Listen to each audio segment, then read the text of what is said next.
Oh, hello guys. I just turned on the stream, and like just a second ago, I actually started. I basically sent John a message that the weather is good, and I turned on the stream. It's love 30, and it appears to be snowing.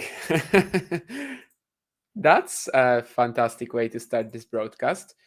Well, I'm not even sure if it's snow, to be honest, but well, let's see how they react to this. But instead, we might just switch to Albot Fonseca, then maybe, I suppose, right? I mean, they are pretty deep into the first set, but I guess that's our other option for the minute, as Rune is currently taking yeah, he finds his jacket, he's putting it on. The umpire is off the chair. He has a lot of white grains already in his hair. That's fantastic. I was not expecting that, as in fact, the forecast looked good. I was assuming that potentially it's going to be like, the first couple of matches might be a little ruined by the rain, but after that, rain or snow actually. But yeah, it just seems like hail actually rather than snow. Someone is taking a selfie with Holger, who's standing in his jacket alongside a ball girl, which I suppose will mean that we will actually switch to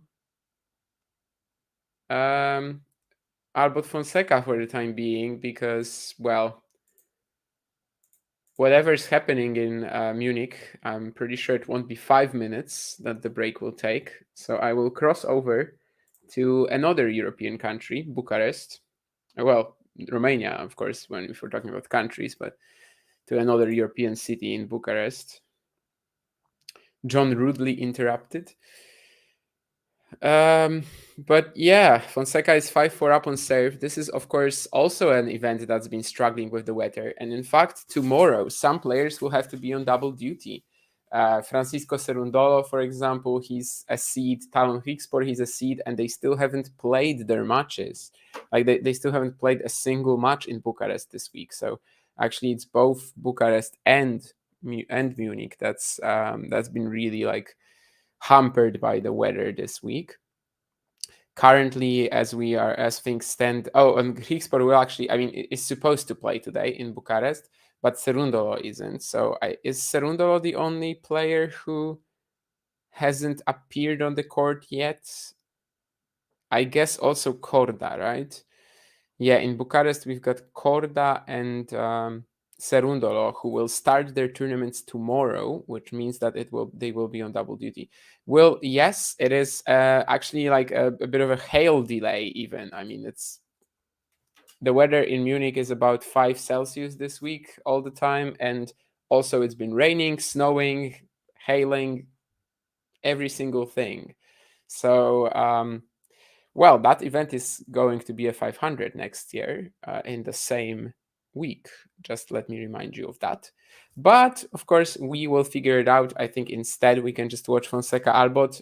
We'll see how it goes with Rune, basically. Maybe they come back at some point, and maybe then we also will. But if Fonseca Albot is done before they are back on the court in Munich, then I guess we're just going to leave it like this. Anyway, as I said, Bucharest has also been kind of ruined by the rain this week. Well, in Bucharest, it's only rain. It's not snow or hail, from what I know. And Fonseca Albot started yesterday with Radu being up a break in the opening set. Just one game, though.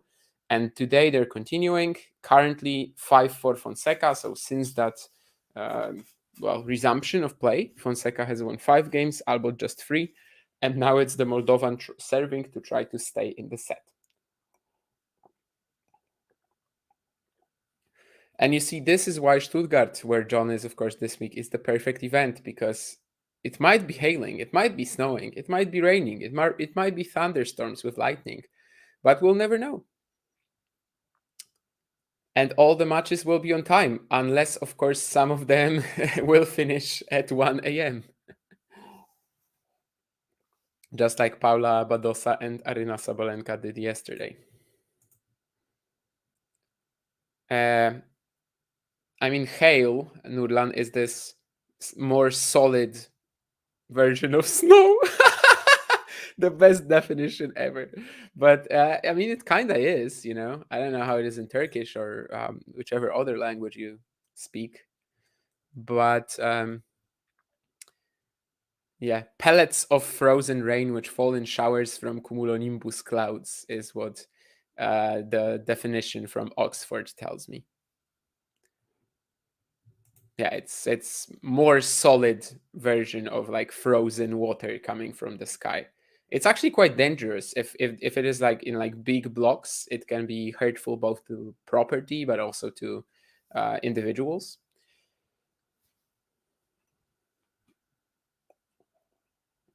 Maybe that's something that's not ever experienced in your climate. I don't know. Personally, you know, it's not common in Poland, but it does happen. Like let's say a few times a year.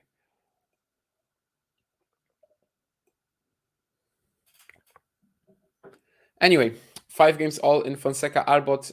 Joao had a bit of a chance here. I mean, he won the first point. Then at 15 all, there was this long rally where I think if he makes that final forehand, he probably cleans up the point later on as well. But he didn't. And from that, things sort of fell apart.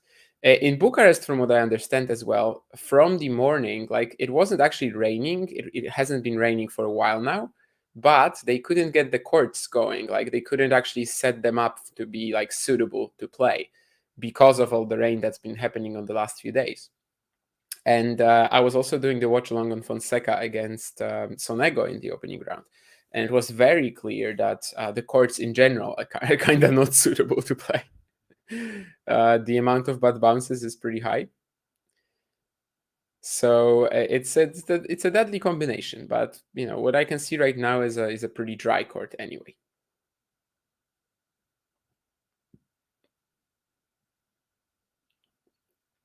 Fonseca going back and cross court at Albot. He's lost 15 in this game, so really needs to stay within the lines, and he manages to do so until Radu eventually sends the slice wide.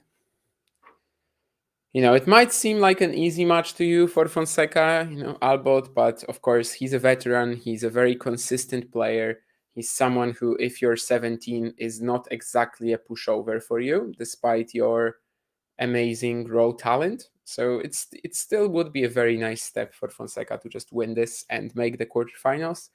And I'm pretty sure he would be glad to, or you know, Albot the same. I mean, they would be glad to finish off the match today.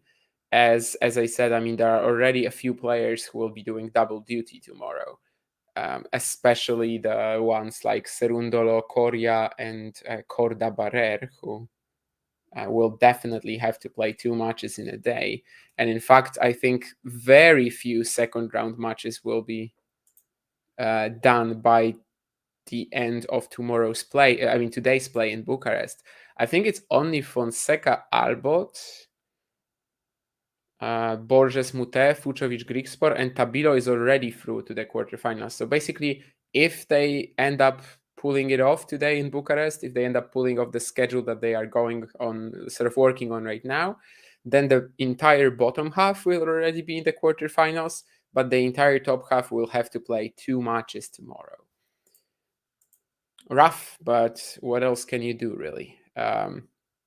John is still keeping us on the Rune Galan scoreboard.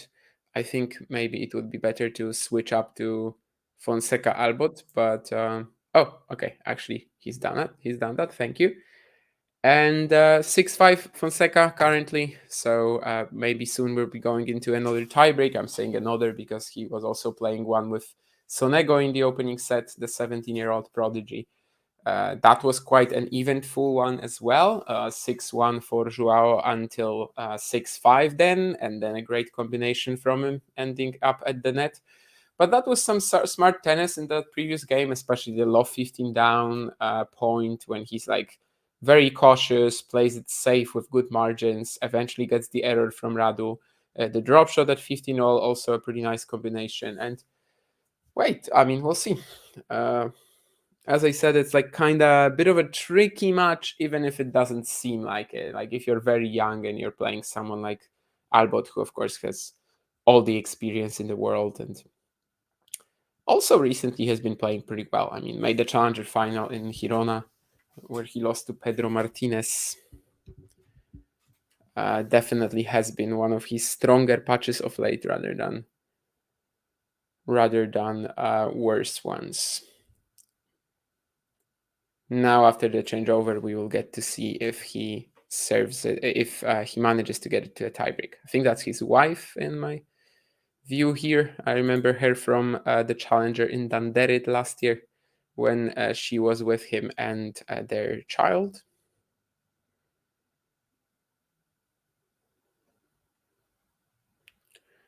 Still, of course, interrupted in Munich, bad weather, it says on Flash Score. Apparently, they don't have a communicate for hailing or however you want to call it. Not that it's too important either. In the meantime, of course, we also have matches in Barcelona going. That's been by far the most predictable event weather-wise this week. We've already finished two singles encounters there today. Cam Nori beating Roberto Bautista Agut, and Thomas Martinec very prevailing over Brandon Nakashima in a crazy 3-hour, 10-minute battle.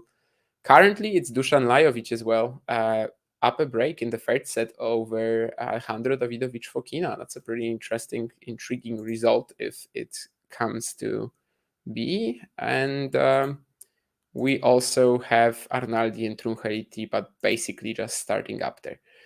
Looks like we might be indeed getting to a tiebreak in Fonseca Albot here. Radu says sorry, I guess, for the bounce, but well, it was still a pretty decent serve. As he goes 30 love up here in the 12th game of the opener. As I said, they already played one yesterday. It was a break for Albot, but today he failed to maintain that advantage and is currently the one on the back foot, but very soon we might be into a tie break where like it kinda all starts from scratch once again. And here he survives some pretty nice angles from Fonseca, manages to put the backhand back into the court and gets the error. So 3 chances to get us to an opening set tiebreak. And yeah, Sonego Fonseca in the previous round that also had an opening tiebreak. Radu Albot, in fact, in his opening round also had a third set tiebreak against Alexander Kovacevic. He eventually won that match 6-1 in 3 sets, as Kova still has to wait for his first red clay win in pro tennis. I'm not counting Houston to that, since of course it's hard true synthetic clay that has more to do with green clay rather than red. But like on proper natural red clay, he still hasn't won. But it was a pretty tight affair. I mean, Albot just pulling away in the decider. And of course, Fonseca scored one of the best wins of his very young career over Sonego. Starts the tiebreak very well. What a couple of forehands, especially this one inside in here, and then the finish. I think recently we've seen a couple of tiebreaks like this from him, and I'm especially thinking of the one against Choinski in Estoril, but also the one against Sonego here, where like he starts it very well. He plays like 5 points on uber high intensity, and then it just drops off, but usually it's enough by then. Like usually by then he's like 4-1 up. We'll see if this is similar, as the first point kind of suggested it, but we'll see. Of course, now it's a tougher task because it's Albot serving. Some pretty heavy Fonseca forehands, tries to unleash down the line, but he just misses it. So maybe it will be similar here. I mean, maybe it won't be similar here.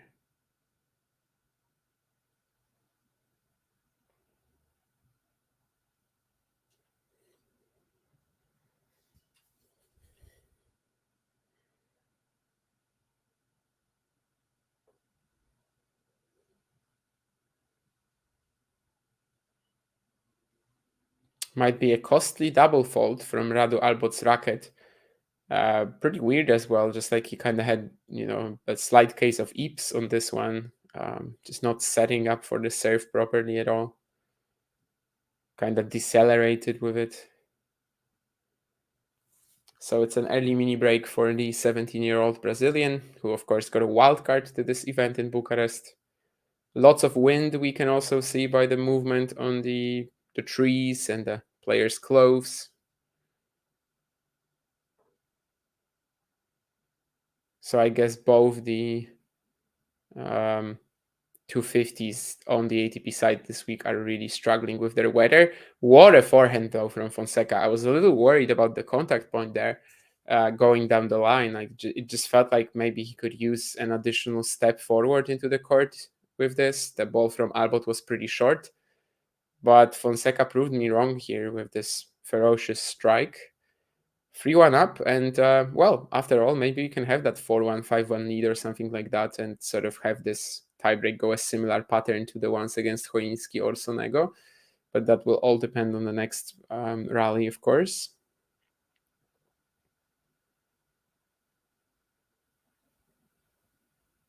Puts his second serve in. Now it's Albot on the front foot. Not really hasn't really done enough to capitalize on this. And that's just super smart from Fonseca. Like that's insane actually.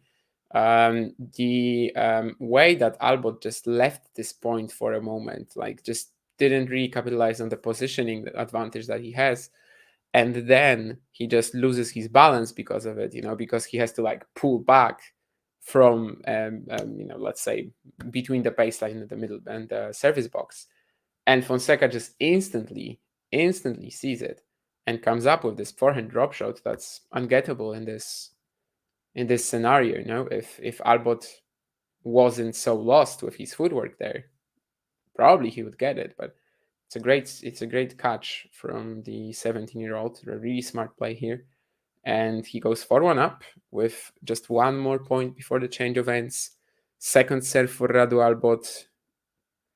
Not much power on it, that I can tell you. Fonseca goes backhand cross, forces a very tough choice out of Albot.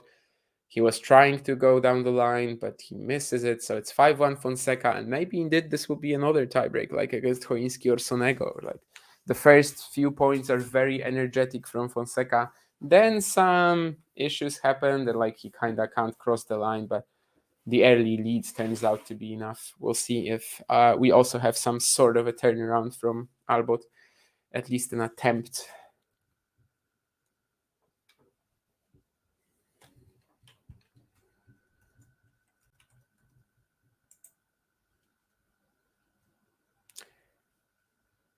That's not really something that Remy. That decision will not be made like in an instant. For now, we still don't know. I mean, the next sort of issue on their way, right? The hail. It happened like 10 minutes ago. So for now, they haven't made any decisions like this, at least for all we know.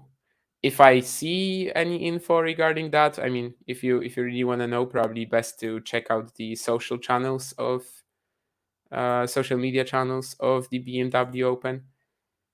But yeah, for now we just don't know. The forecast actually looked pretty good. I mean, from what I saw earlier, it was supposed to like rain in the morning, but then the evening was supposed to be fine. And I guess it's the same now when I see the forecast. However, currently it's showing light rain showers. It's supposed to be clearer the next few hours. So I guess that they will be back at some point. But in terms of this stream, we will probably just have to move on to Fonseca Albot instead. I do have a deadline on this, like in about 2.5 hours, even a bit less. I have to leave, so I'm assuming that when Fonseca Albot is done, either Rune will be just starting or maybe not yet on the court. So I think with the stream, we're definitely going to have to take it another direction. 5-2 now for Fonseca. Of course, 2 serves for him at the moment, so he's still in a great position despite losing the previous point.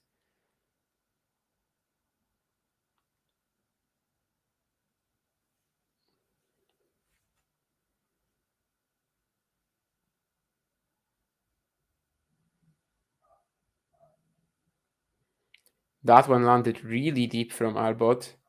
Fonseca managed to handle it though. And it's the Moldovan who cracks first. I mean, the last few games, and of course, I haven't been watching this much from the start. We only moved here after Rune and Galan were hit by the sharp rain/hail. But, I mean, Albot is just really not able to produce anything on the offense here. That's yet another point where he could have maybe attacked, but he's just kind of unwilling to try. And obviously, it's not really a big part of his game, but you gotta take your chances if you get them, I guess, especially against such a young raw talent. 6-2 Fonseca, 4 set points. Now it's Albot coming up with the drop shot, but what a play from Fonseca once again. I mean, the drop shot was definitely not good enough, and you could probably win it in like 5 different manners here. If Fonseca just played a strong shot cross court, he probably would have won the point. If Fonseca just played, I don't know, I mean, he could have played whatever, right? But he also disguised that redrop very well, so deserves a bit of credit for that. And after an hour and 2 minutes, of which I think about 5 were played yesterday, the rest today, we have Joao Fonseca with the first set won in a tiebreak against Radu Albot. Both players just with 1 break. So for Radu, of course, that was the opening game of the match played yesterday. Today it's just been Fonseca who managed to break. And that's kind of all we have from the stats here in Bucharest. The stats for the ATP 250s, of course, aren't as good as, for example, last week when we did Monte Carlo and we hit all these stats on the speed of the strokes, and the winners, unforced errors, the amount of slices that they're hitting. We're not really going to get that here. So that's kind of all we can talk about in regards to the stats, which when it comes to points won on first, second serve, they've been very similar for both players. And yeah, I mean, Munich for now still interrupted. I'm not sure how it's going there. I can actually maybe see if they're showing something from Munich on my screen there. Maybe we'll have some sort of an idea how it's going there. Well, currently they're just saying play suspended, no play before 3:30 p.m., which is in 21 minutes, and it seems to be clearing up. So I think Munich might be back in like 20 minutes, 30 minutes.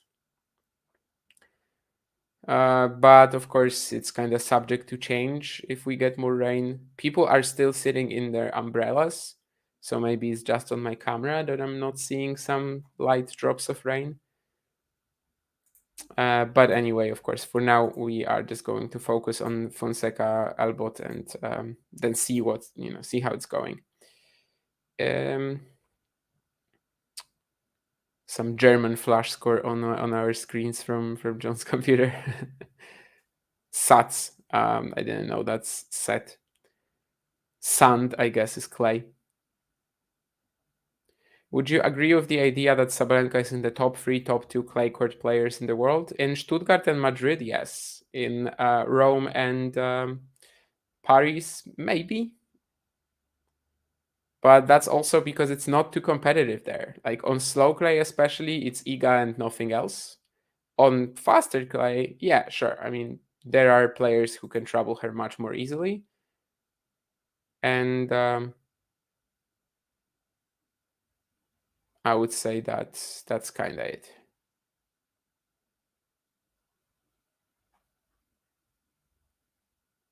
That's very interesting, by the way. So they added Pablo Carreño Busta to the entry list for Roland Garros main draw with a protected ranking, and that means that currently, like we thought that Luca Vanash, I guess, was gonna be in, but for now he still can't be sure. How does that work? I mean, obviously, if he doesn't get in, he's gonna get a wild card, and I think he's going to get in. There will be at least one withdrawal, but no, that's very weird to me.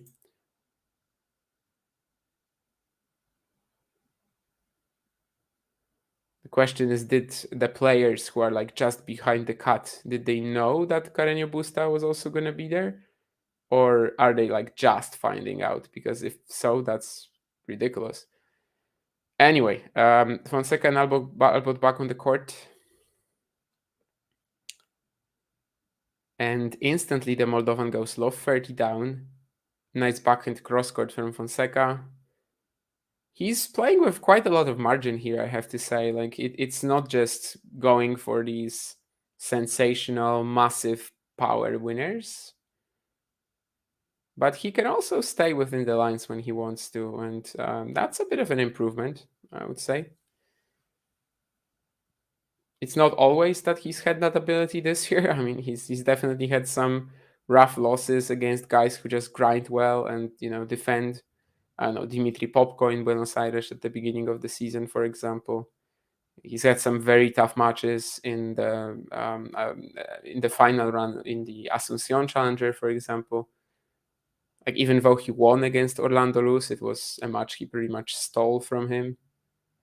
And this week, it just seems like his return and also his ability to just produce safer but still aggressive hits is much stronger. And he will be rewarded with a couple of breakpoints here. Again, the Albot game just feels a little impotent whenever he's trying to be more creative, up the pace. Things just aren't working out whatsoever. And Fonseca has a slightly, easy time just responding to whatever Albot is throwing at him. Whereas, of course, the other way around, it doesn't have to be like this. So let's see, 1540. Is that in? I guess it is. And it's another pretty smart dropper from Fonseca, and he should get the point, yeah. Once again, he just played a very deep shot on the baseline. He saw that Albot was a little confused in terms of whether it was in or not. And that's when he comes up with the drop shot. This time also having to finish it with a volley, but it was no big deal for him.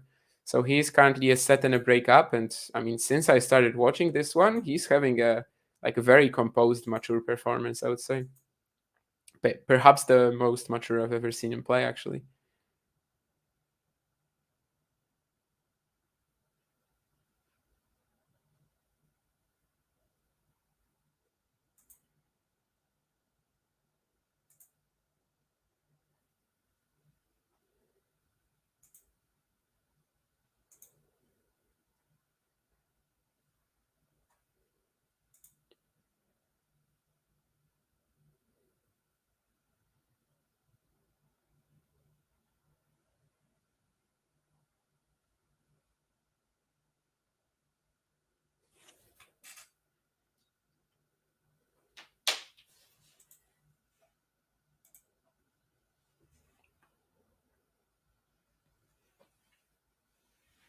The next one is pretty great too.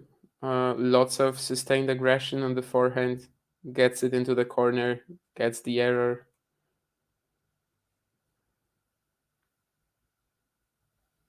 Ooh, nasty net cord as well for Fonseca. I guess sometimes everything is just going your way.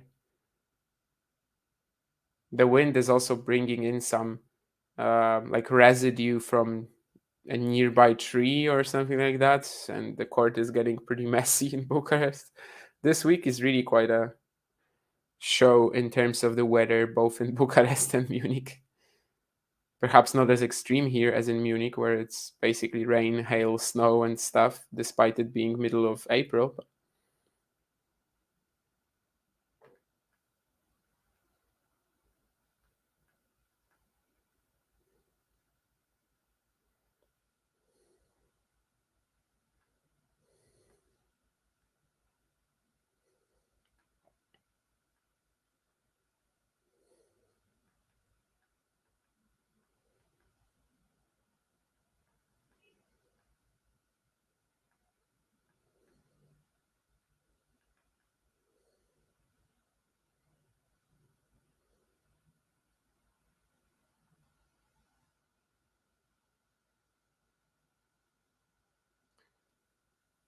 Fonseca once again just trying to spread the court pretty efficiently against Albot, and wow, the ability to just inject pace off the middle of the court, kinda out of nowhere, is fully there, of course. Wonderful cross-court winner, and yeah, the last 10 minutes, Albot is kinda out of this match.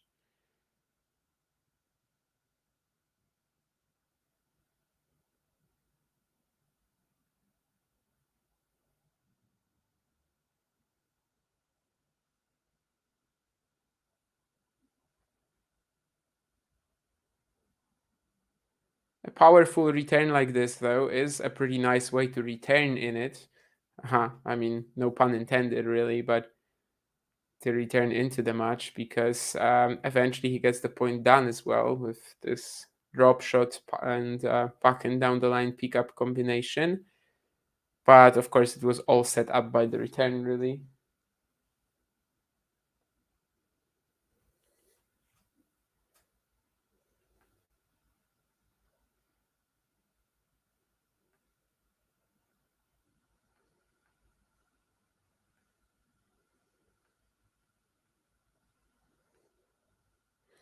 And Fonseca will open up a 7-6, 2-games-to-love lead.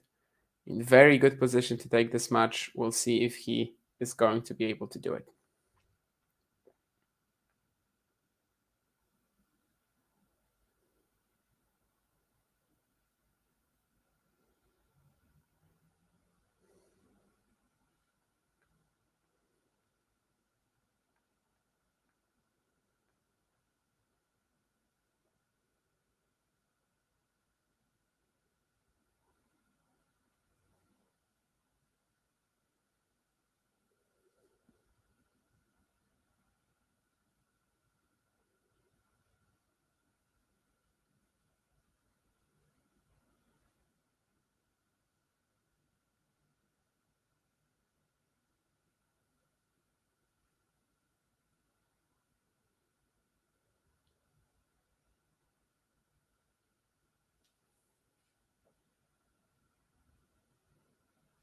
Now we have a couple of errors creeping in, though, into the Brazilians' game. This kick serve from Albot, he does not handle it too well, especially as it was kind of like directed at the body.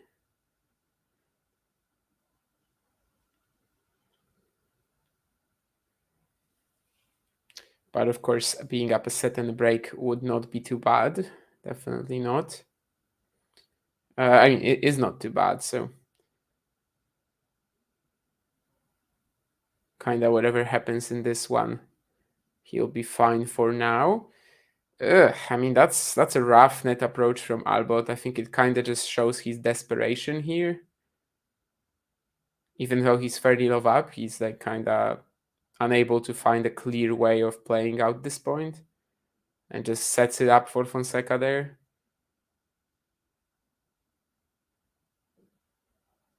The +1 forehand goes wide too. Albot is having a bit of a shocker the last few minutes.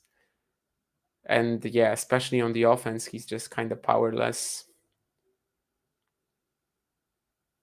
I mean, not the first time, right? That's not an attribute of his game that he's really famous for, but you can kind of like construct decent aggressive points. Obviously, he's a better indoor hard player, I would also say, than Clay. Probably the only ATP Tour title was actually outdoor hard courts in Delray, but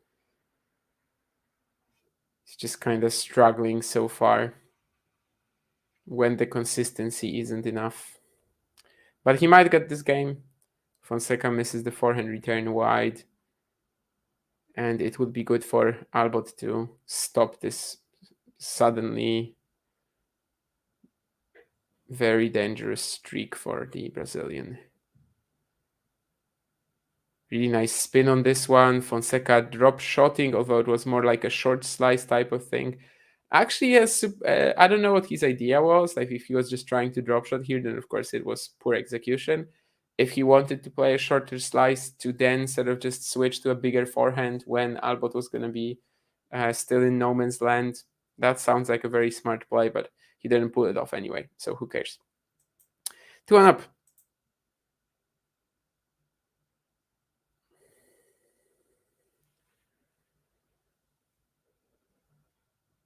Why do you think Pegula is not playing Stuttgart? Does she want to say, I am rich, I don't need Porsche, I can buy it myself? I mean, she played Charleston, right? So, well, maybe she just wants to practice ahead of Madrid and Rome. She played Charleston, she played the Beijing King Cup as well. Stuttgart, of course, is not a mandatory event. how would I describe Bogdan Bobrov? He is definitely a slice-heavy player. Like, that's his main trait. Every single backhand, you're gonna see him hit a slice. You're not gonna see him hit that one-hander, even though apparently he has it. I mean, he's gonna pull it off like 5 times in a match, but 90% of the time he's just gonna slice it and kind of try to grind his way to a win there. Everyone could beat Alexander Richard. Like, literally everyone can beat Alexander Richard just because of how all or nothing his game is. So to me, he's got a fine shot at Richard just because Richard can be beaten by anyone if he has a bad day.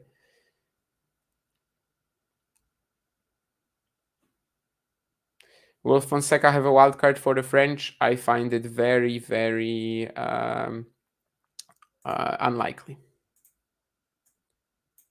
That's just not something that they're ever doing there. But by the way, and this is actually also a bit of a storyline this week, he might still get into French Open qualifying. That would require him to, like, well, basically win maybe this much, maybe two, maybe one more. If he wins his quarterfinal, if he beats Albot, and if he wins his quarterfinal, which would be against, let me check that. If he wins his quarterfinal against Alejandro Tabilo, so if he makes the semis here, he would be in Roland Garros qualifying.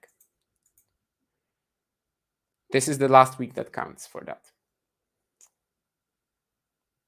Sounds realistic, but also pretty tough given that Tabilo, well, of course, he's having a pretty nice year and will be the favorite, I think, going into the quarterfinals against Fonseca.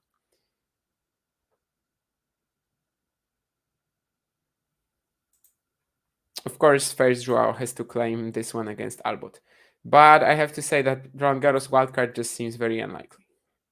That's not really something they are doing ever. Wimbledon, yes, Wimbledon from time to time just awards it to up-and-coming players, regardless of nationality. The French, I don't think they will do it. Alcaraz played Roland Garros 2020 qualifying, for example, and he lost to Alexander Vukic. In 2021, he had to qualify as well, and he managed to qualify, made the third round. I think lost to Jan-Lennard Struff. So yeah, I mean, there's no real precedent for this to give a very talented young player a wildcard for Roland Garros. That's not really part of their strategy ever. I have no idea why people just said. I mean, why everyone would hate blue clay. Like, in terms of the fans, obviously it was quite slippery, so I understand the players, but it was a pretty fast, slick clay, which I think makes for some good tennis, kind of like Stuttgart. I mean, yeah, they technically could color the clay any way they wanted, obviously.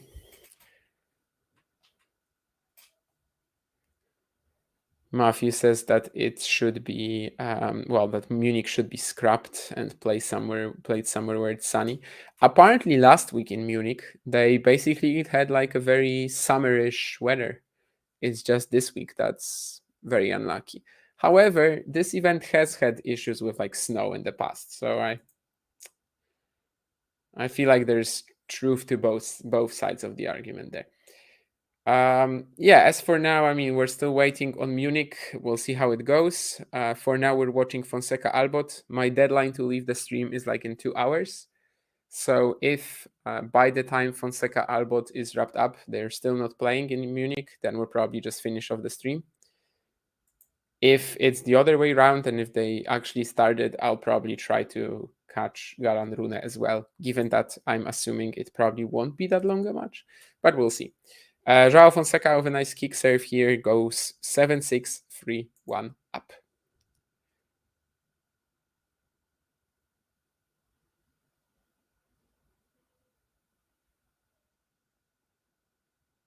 I just checked, and Gaiden Odin is now the highest ranked player that I've never watched at 346. I wonder if I've watched him. I guess I might have, but I don't know. I mean, obviously he's had some massive ITF records, but I must have watched him someplace, I think. Oh, against Vincent Ruggeri in Tenerife. But that was a match that Vincent Ruggeri just dominated from start to finish. Very interesting as well that he, only played Challengers and Rotterdam qualies this year. Hasn't showed up on the court in 2 months as well. But yeah, I mean, last year, obviously, he was on a massive ITF win streak, but I don't think I was watching any of these matches. So I definitely saw him this year against Mr. Vincent Ruggeri, but I can't say that that was a very impressive performance. And I wouldn't be shocked if that was the only time I watched him play. Looking at his records, that might actually be the only time I watched him play, yes. Vincent Ruggeri was really dominating that match. Lost the second set tiebreak and then dominated the third set anyway. So yeah, probably don't have the best sample on him. Played indoors like Stuttgart. Yeah, Matthew, I said earlier that basically Stuttgart is the best because regardless of the weather.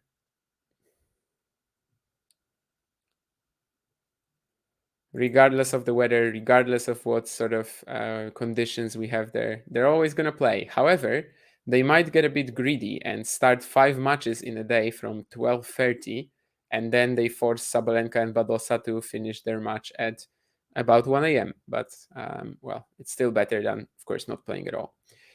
Is Challengers even out? I don't think it's out yet, right? Someone said it's the 26th.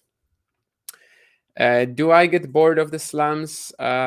Second week, probably. I mean, I don't really ever get bored of tennis because even if there's only like slam second week, if I was only going to watch the slam, matches at the slam, then the second week would be very boring.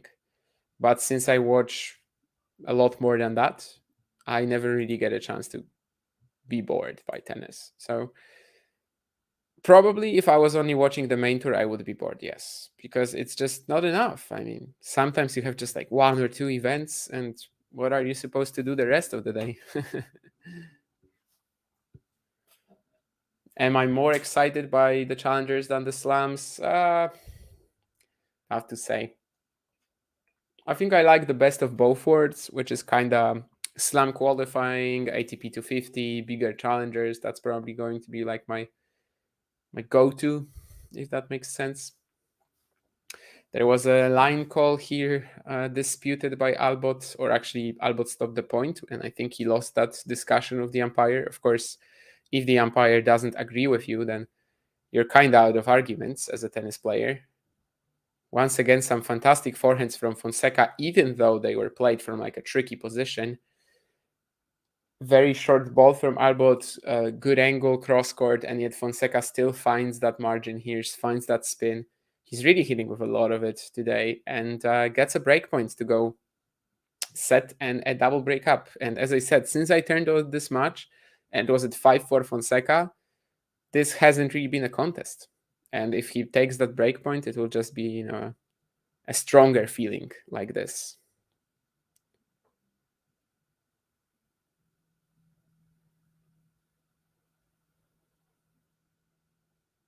That's a hilarious bounce on Fonseca's side of the net, but eventually he won the point. I mean, he handled it somehow, and then Albot came in, tried to slice it pretty deep and missed it. So 7-6 for 1.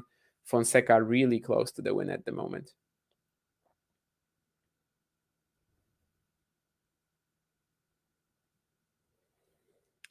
Yes, Matthew, there was some sort of pre-screening for challengers. I think some sort of media pre-screening. I think that's why some people watched it. What do we think of ATF's lack of form? Is it surprising? I mean, it's definitely been a pretty rough start to his clay season. Usually a surface he does well on.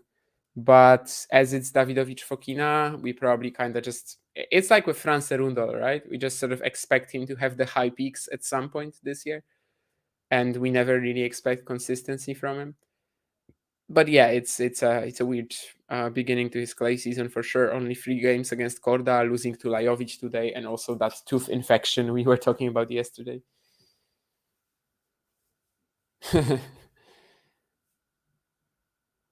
The Royal Tenenbaums 2021? Is that a remake or of sorts? I hope that's just a spelling error. Why would they remake that?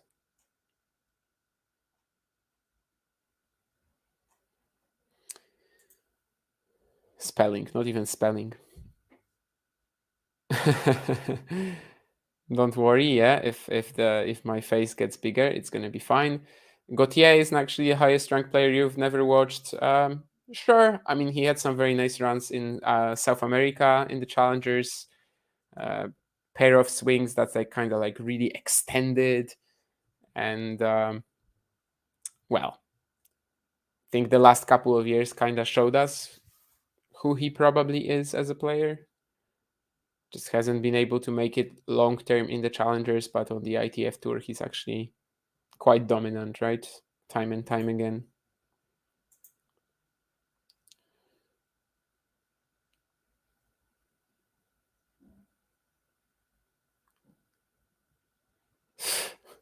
Goff told the media that she liked the threesome bit to the Challengers movie. I definitely have to tweet out something about the Challengers movie at some point. Probably about it being like the biggest scam ever, right? Because there's no Challenger tour involved, so.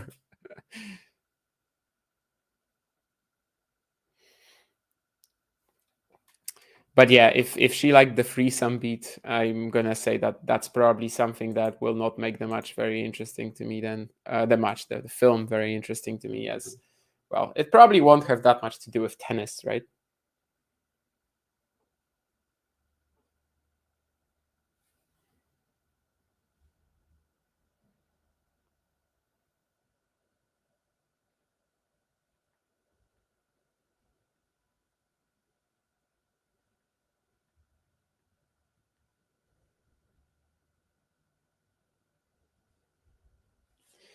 For the love up here, Fonseca as well. This is very quickly becoming, yeah, no contest. Ever since we turned it on, maybe it's the impact of talking tennis. We're just Joao Fonseca's good luck charm. I think I was doing the Fonseca Navone quarter though. So then, of course, he lost. But at least this week in Bucharest, we are the good luck charm of Fonseca. And when me and John were in the stadium for Fonseca Hoinski, he also lost. So I guess we're not a good luck charm, actually. But, well, this week we are. He really turned it on since I joined the stream. Well, since I started watching the match. Because of that sudden weather breakdown in Munich.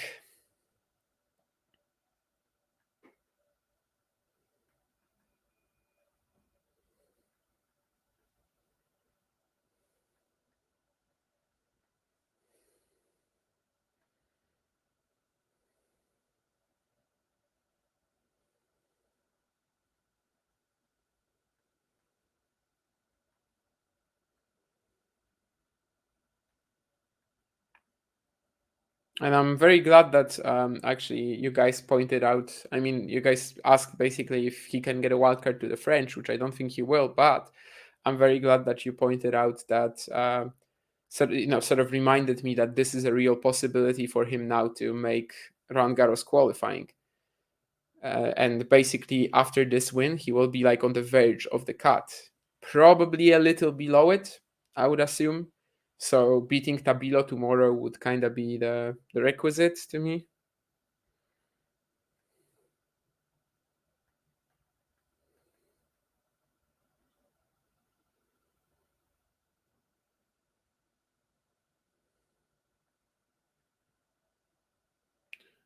Albot coming up with a couple of drop shots here to go 40-15 up. Maybe he should have brought it out earlier. Well, this wasn't a drop shot. This was like a drop volley, but well, right now he finally gets a chance to play a few points on his terms. Finally has a bit of an idea now that he's how to construct them now that he's loosened up. But of course, he's 5-1 down in the second set. Might though be 5-2 soon.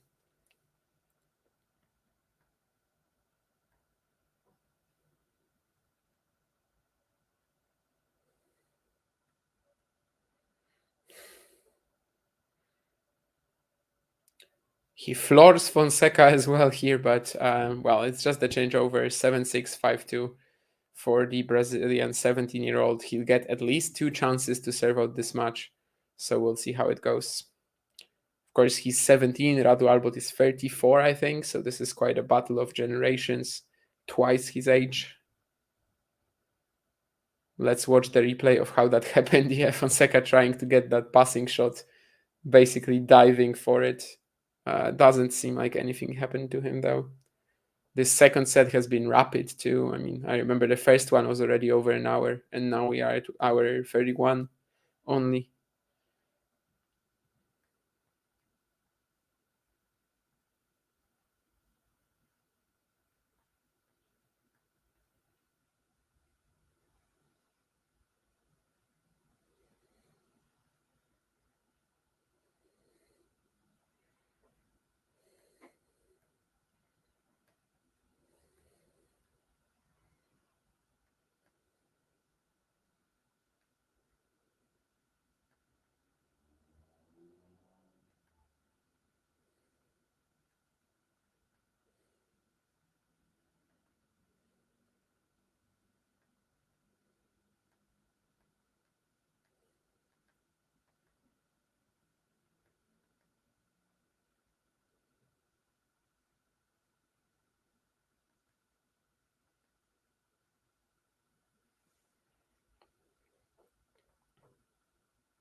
And let's see.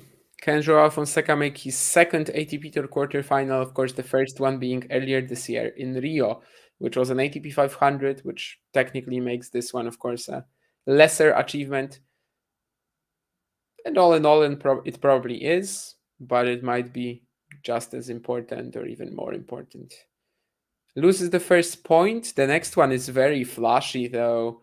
That drive volley, Albot still catching it, producing a decent passing shot attempt, but the touch on the half volley from Fonseca is sublime.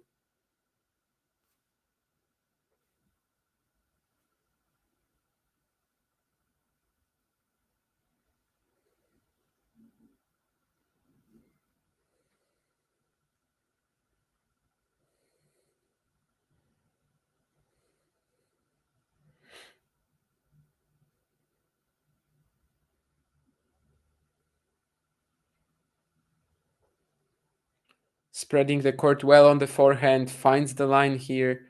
Will he be forced to hit the smash? I don't think he will.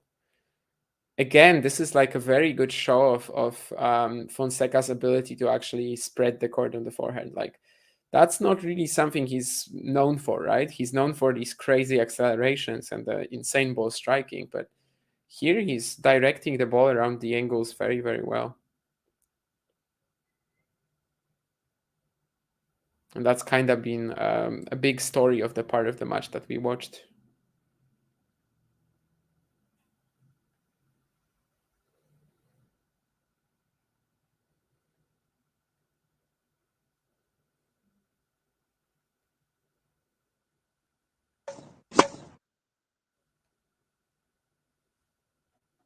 What was that?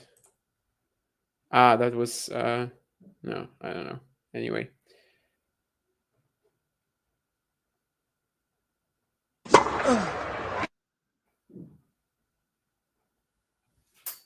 I'll just turn it off, I guess. And in the meantime, Joao Fonseca clinches the match 7-6, 6-2. And as I said earlier, I mean, he's currently on the verge of Roland Garros qualifying cut. I think for now, it's likely not enough. Like it's likely going to put him around 241 currently, which I think is a little below the projected cut, but he still has the rest of the event, right? He still can beat Alejandro Tabilo tomorrow and ensure it, which again, one win would definitely ensure it. I mean, yeah, that would be a fantastic achievement for him to do it so early. At the beginning of the season, we were wondering whether he was going to try that college route, at least for a while, right? Well, he didn't end up doing it. Some even said that maybe it's a little too early that he makes that decision. But for now, obviously, it's paying off in a fantastic manner. I mean, 2 ATP quarterfinals already, a challenger final in Asuncion, so many amazing results. Obviously, people are like very ready to, like, whenever there's a bad loss, they are ready to just instantly write someone off. But I think this clearly shows you what sort of talent we're talking about. And in the meantime, Holger Rune and Daniel Elahi Galan are also back on court. So it seems like it was just a very brief one. I will get back to some of the things that you guys said in the chat in the moment. For now, let me though switch over to that Rune Galan stream, which I have somewhere here. Yes, indeed. Rune broke in the first game. Of course, he was 30 love up. And I will also do some sort of build up to the match in a second. Just give me a short moment.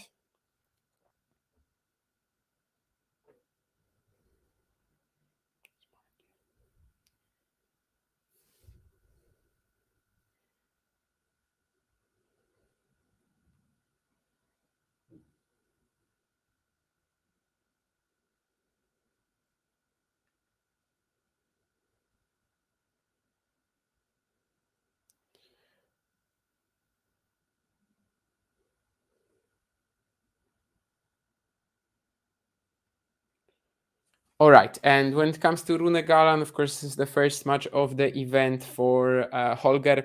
He has an unbeaten record in Munich, so Iga Świątek is not the only player this week who has an unbeaten record at the events that they're playing. I mean, there's a lot of players in Bucharest who have an unbeaten record there just because they've never played it. But obviously, Iga won Stuttgart in 2022, 2023. Rune won the Munich title 2022-23. What also is a connection between these things is that in Stuttgart, Świątek beat Sabalenka both times in the final, and Rune beat the Van de Zandschulp both times in the finals. The difference is, though, that last year, of course, Holger saved 4 match points to win that title in a crazy, crazy finish. That was actually kind of Van de Zandschulp's last great event. Currently, he's even facing the possibility of exiting the top 100 after this week. I think if he doesn't make the semis. Rune actually exited the top 10, for the first time since January, because of the Monte Carlo run, and now, of course, can't really come back there because he is defending the title. But he is also one of the title favorites there. Here in Munich, we'll see. 9-0 at this venue, currently playing Daniel Elahi Galan in his first match. Let's see.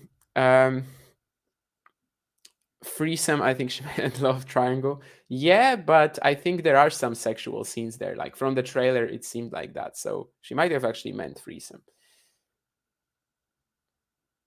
Doesn't the Zendaya character start playing challengers and then have a meteoric rise before breaking her leg?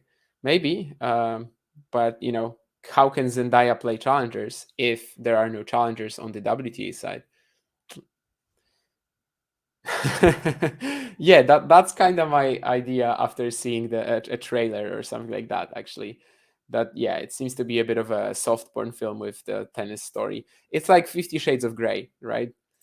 Where it's actually porn, but it doesn't tell you it's porn, or at least it doesn't scream. Well, it kind of screams in your face. At least it's porn, but according to the critics, like the guys who give the ratings and the whatever, the guys who decide which movies go to the cinema, it's not.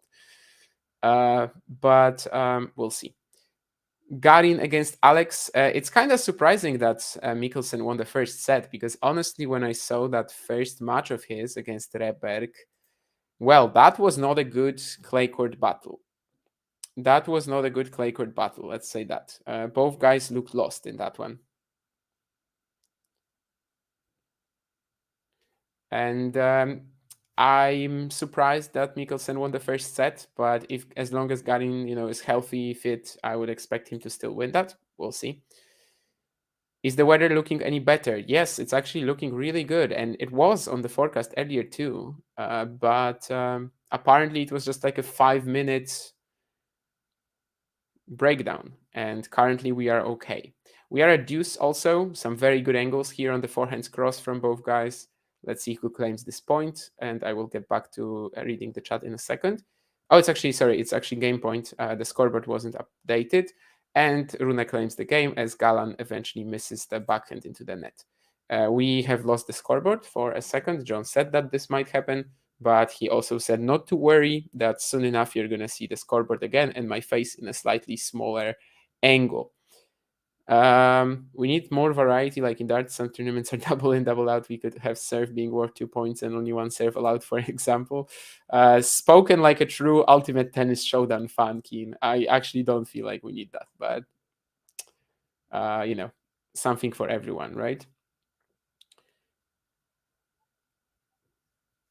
Although tennis could loosen up a little bit, just like Ghosty is saying, basically. And like painting Rune to be, a monster. No, actually, it wasn't. It wasn't. Okay, so the scoreboard is messing me up, I guess. Or is it? The scoreboard in Rune in Rune Galan is like completely messed up by now.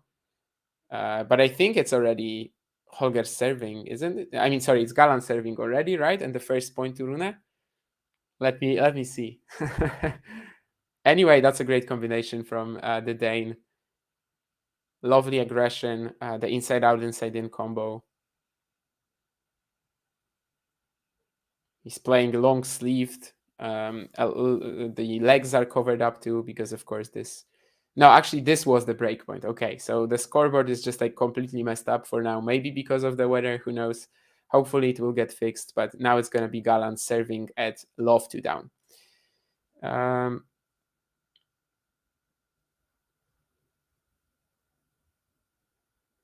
I think the minor beats Fils. I want to see Fils win. Prove me wrong. Tough it out versus Demon would be a good indicator for me.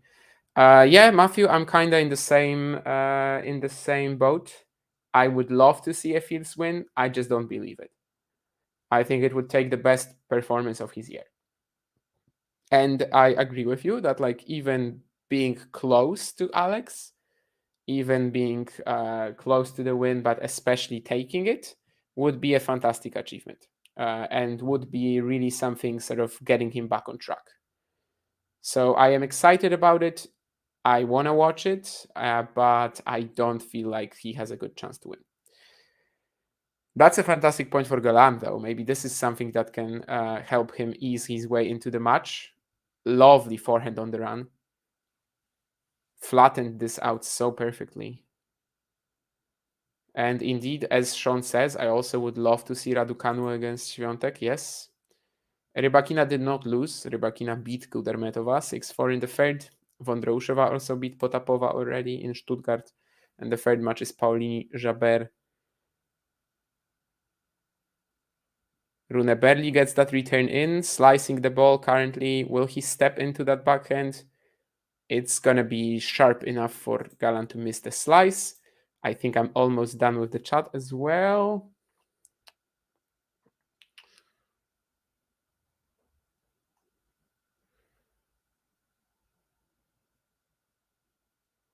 When match will be started? Alex versus Garin. Don't have to scream. I mean, the revised order of play tells me that it's going to be 3:45. So, actually, it was supposed to be like right now. Maybe it's going to be right now. I hope so then. But according to the order of play that we have for now in Munich, it should have been 5 minutes ago, which might indicate that they're warming up or might indicate that they didn't get the court done yet. They haven't gotten the court done yet. We will have to see. But for now, doesn't seem like they are playing.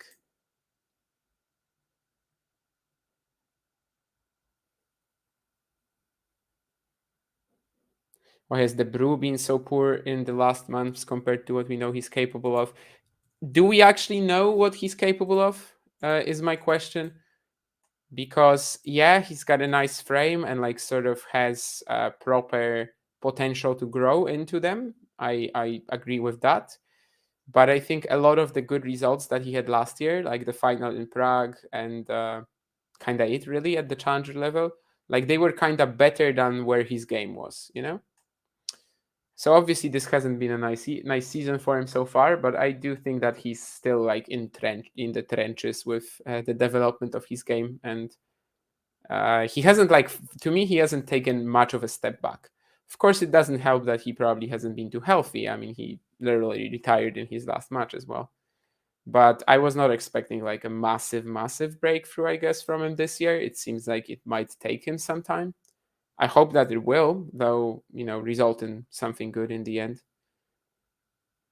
And maybe the scoreboard that I have on my screen is just faster than the feed. Maybe that's the mistake in Munich, because now before Galan hit that smash, I already knew that he was going to win the point. And I guess I made it to the bottom of the chat already. Faisal, as I said, basically the order of play says that they will start 3:45, and they are starting right now.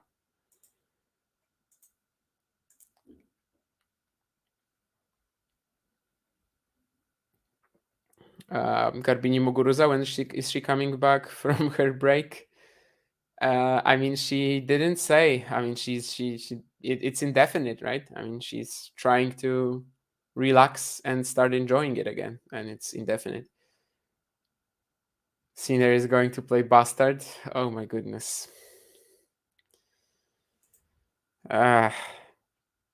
He's already played Rune.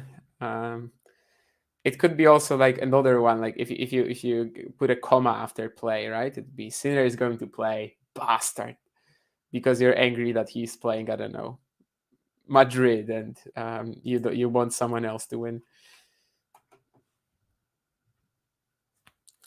Anyway, 2-1 up. All right, I finally made it to the bottom of the chat. We can chill like Garbini Muguruza on her break from tennis, and see if Daniel Elahi Galan makes this one interesting or not. Personally, I don't really believe he has a high chance today. Interestingly, despite being a clay court specialist, he actually has almost all of his best wins on hard courts. Like whenever the guy beats a better, like a top quality player, it's going to be on hard courts. Of course, especially the win that everyone remembers is the one against Tsitsipas at the US Open. But he's also got another top 20 win, and yeah, I mean, basically every single high quality win that he's ever gotten was on hard courts, despite being a clay specialist and clearly having the most success on the surface. Does that tell us something that like against top quality opposition, Galan really needs his weaponry to be firing, the forehand, the serve, and on clay when it's slower, maybe he can't really like redline to that extent and can't overwhelm the other top players? I think it does. And yeah, to me, he doesn't have a good shot at Rune, but of course, with Holger, it's always like a little messy. We never fully know if he's gonna stay on top of his, let's say, fitness towards the end of the match. And also with Holger, there's always that chance that basically, I don't know, something will fall apart suddenly. We kind of have to believe in him, I guess, after Monte Carlo. And I do hope that his clay season, that he's going to be a factor in it. And honestly, his performance in Munich will probably tell us a lot. I mean, this has been a very lucky, fortunate event for him. This has been a very important event for the development of his career. So it would be amazing for him to do well in it once again. In 2022, he beat Alexander Zverev in the second round, then won the title. Now Zverev is the top seed in Munich again. Maybe they can meet in the final. That would be a fabulous result, of course, for the entire tournament. Has to be said, of course, that the weather conditions in Munich this week are definitely making the conditions a little slower than they usually are. It's an event held at like 350, 400 altitude, and I know it's not much, but it is felt in sort of how the court play, how the court plays. I wanted to say two things at the same time, but yeah, how the courts play. But this time it might be less of a thing. But for Rune, I guess it doesn't matter. I mean, he's done well in all potential clay conditions.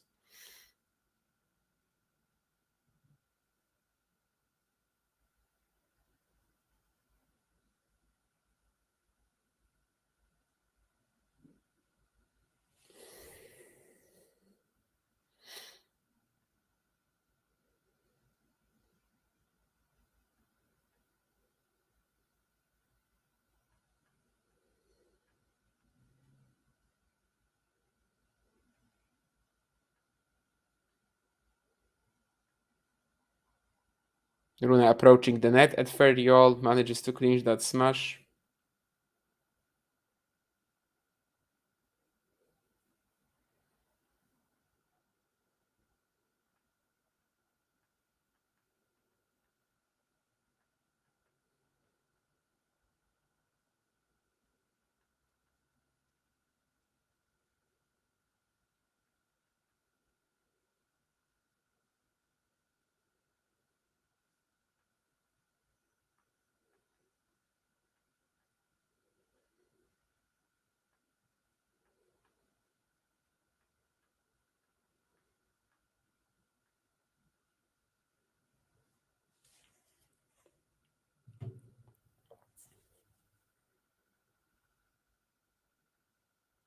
And can Rune claim this one? Go 3-1 up?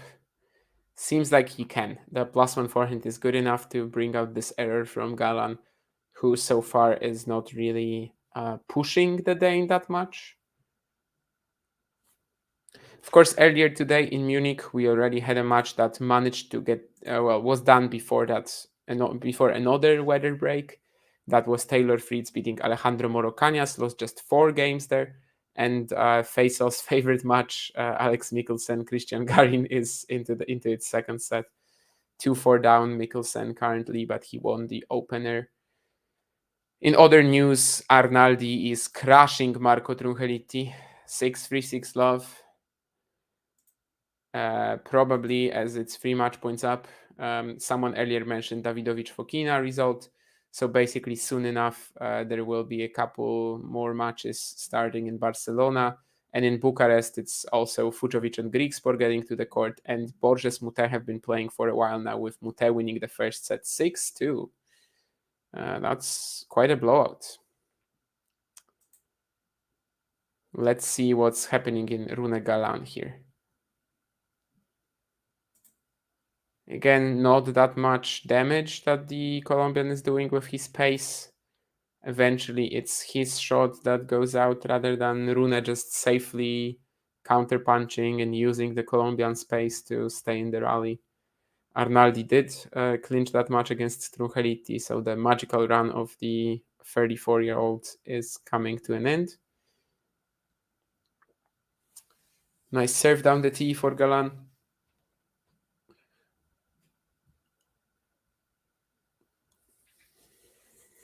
This BMW Open hasn't gotten off to an amazing start, but the forecast for the rest of the day looks pretty okay. So I think they will, in fact, be a little ahead of the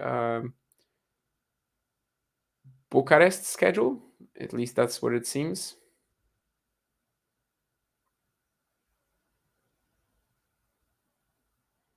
Because Bucharest, as I said earlier, their top half is going to be on double duty tomorrow, which, at least as of right now, is still not happening in Munich. Munich still intends to host all their second round matches today. Bucharest had to give up on a few of them. And soon enough in Barcelona, we're also going to have Thompson, Ruud, and Marojan Diaz Acosta on the court. I'd love to see Marojan Tsitsipas in the quarters, I have to say. And as someone said earlier, the Minor Fields is definitely a highlight as well. I think it was Matthew.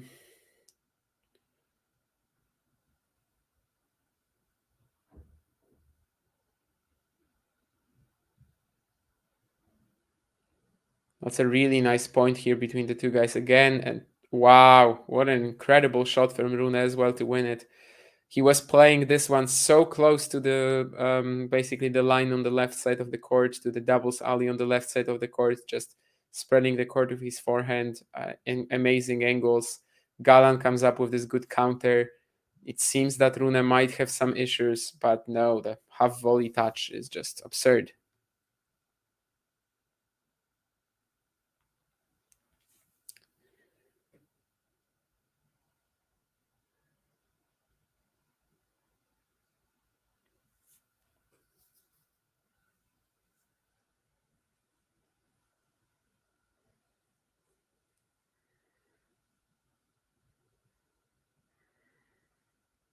Ooh. I mean, give some credit to Galan. He's not just standing there. He's fighting back. Great shot here to wrong foot Rune.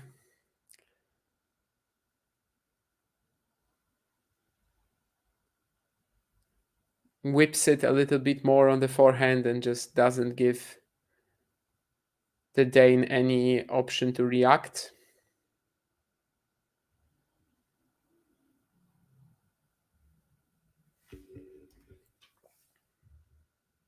We can already see, though, that this court is a really nice showcase for Rune's game. Just the easy power combined with the versatility of his skill set.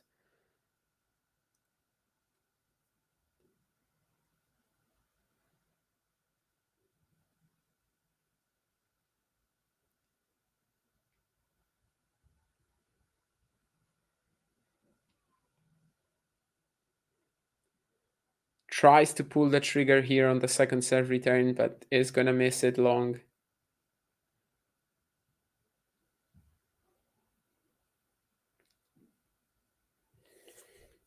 Of course, he's had an interesting journey in Munich over the years. In 2022, I think he was even a wild card, right? To when he won the title, and then in 2023 he was already the top seed. This time the second one behind Alexander Zverev, having fallen out of the top 10 for the first time since January 2023.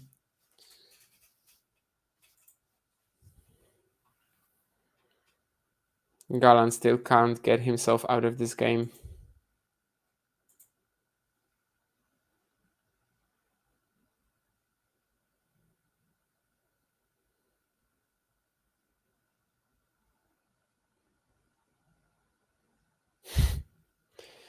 Would I have expected Guinard to be ranked higher by now? Yeah, I mean he's coming back. I think I guess so. The last couple of months, it seems like he's on his way back. So I'd expect him to be there at some point.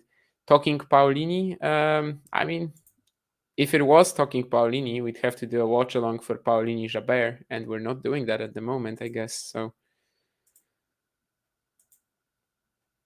probably not then.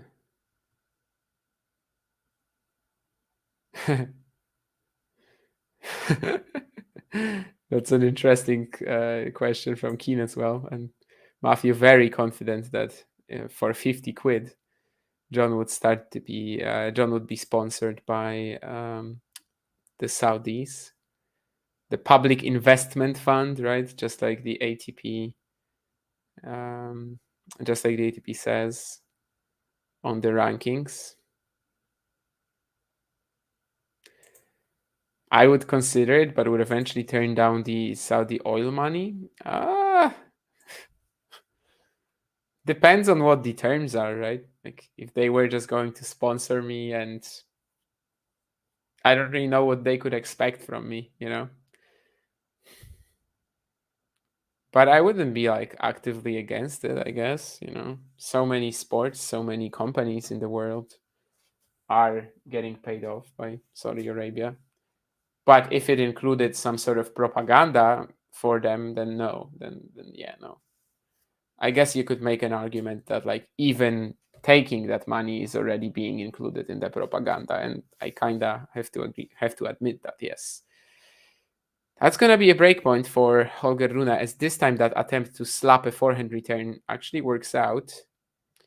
And let's see if Galan can save it. Or is it going to be just 4-1 up? Nice recovery from Rune, backhand slice, but seems like Galan will get a short ball to attack. It is short, and I think the lob attempt from Rune is going to be long. So still that fifth game is just becoming a bit of a marathon by now. Of course, losing it would probably mean that Galan is out of the set already. But on the other hand, winning it very much keeps him in the game.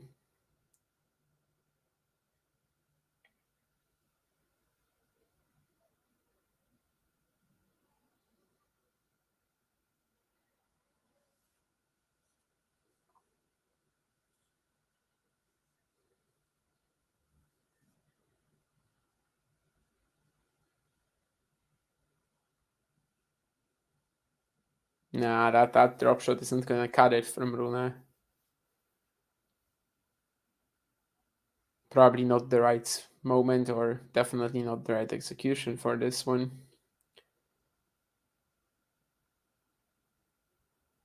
Of course, sometimes games like this can actually help players to recover, can help players to turn the set around. We'll see if that happens to Galan, and we'll see if he finally clinches it or not. The serve down the team misses.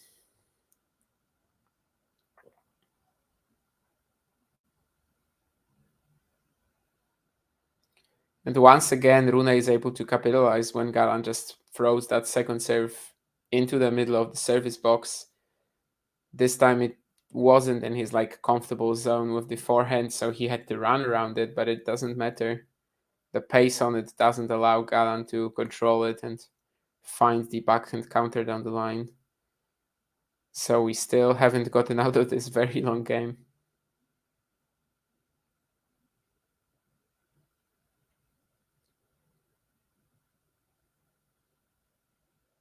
And it's Rune's backhand crosscourt into the net.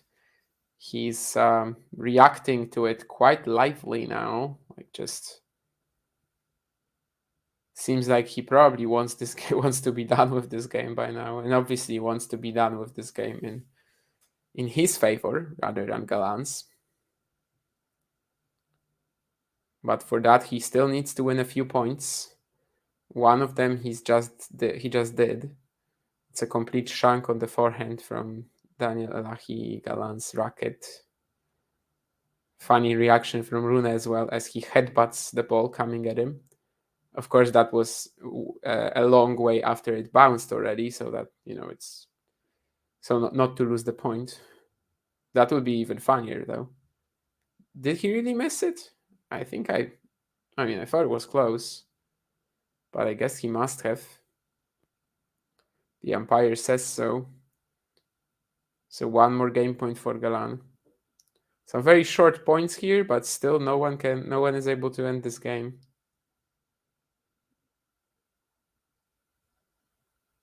Trading backhands cross, Rune with the inside out.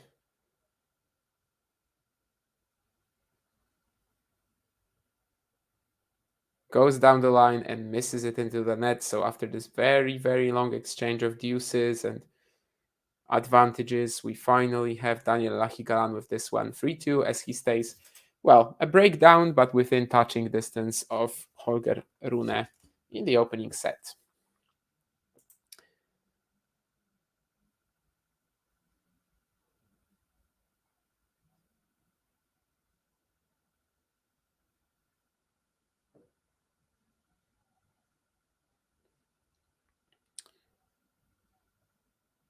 €5,000 per month, no, euros per month.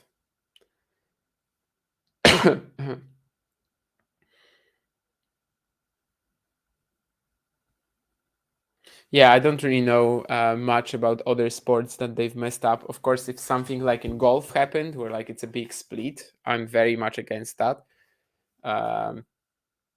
Football is,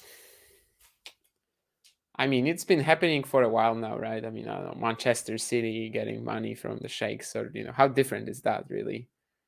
Like, no one was complaining about that. Now, of course, we have so many players playing in the Saudi league as well, and not even retirement, like close, not even guys close to retirement. But if they go to the league, they kind of give up some other things, right? They give up the Champions League, they give up the European competitions, which are like more respectable. They give up basically plenty of other sort of ways to get recognized. Like, still no one is watching the Saudi league. They're just getting a lot of money for playing in it. So to me, football, they haven't really messed it up. I don't know much about heavyweight boxing though anymore.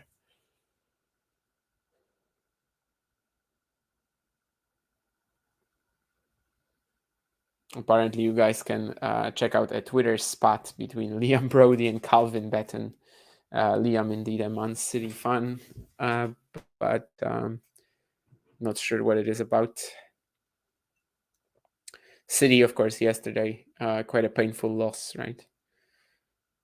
So maybe something about that. But United should not be too confident, as they went out a lot earlier and in a lot more embarrassing fashion.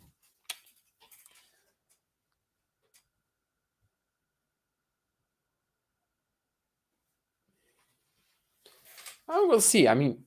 It's Holger Rune, so I don't want to say anything because that's common for him. But like he's definitely showing some signs of, let's say, breathing a bit more heavily and stuff. It's Holger Rune, so it's probably nothing. But well, it's kind of funny that he's still in this state where, like, after 30 minutes of play, he can be like this. It's probably not gonna stop him from winning or even playing well, right? At least it often doesn't. I actually said, I think, it on one of the streams a few days ago, that Rune is probably the player you like least want to play when he's tired, because over the years he's gotten so good at just forgetting about it and blasting the ball and knowing that he has to just go overly aggressive. And because of all the talent that he has, he often pulls it off. Of course, we're not close to that sort of state right now. I'm just sort of reacting to Rune being a little short of breath after some of the rallies here.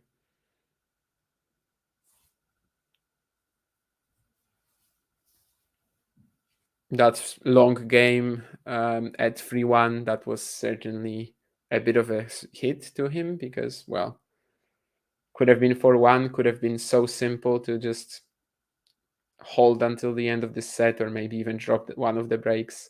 But now, two unforced errors on the backhand, and we might still have another battle ahead of us.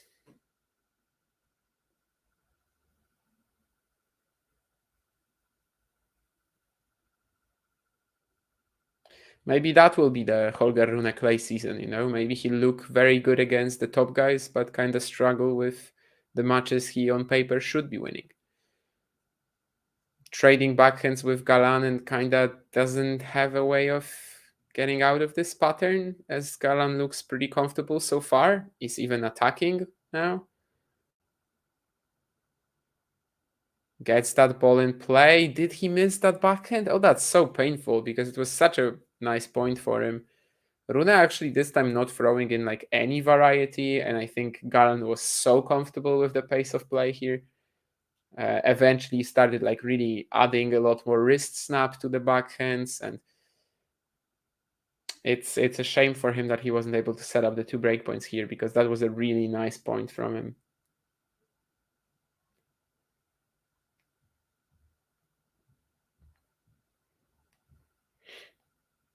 You know, he's maybe not exactly known only for his endurance, but like it's clearly a part of his game too. And in a rally like this, where it was like just all sort of one-dimensional, one pace, he just enjoyed himself.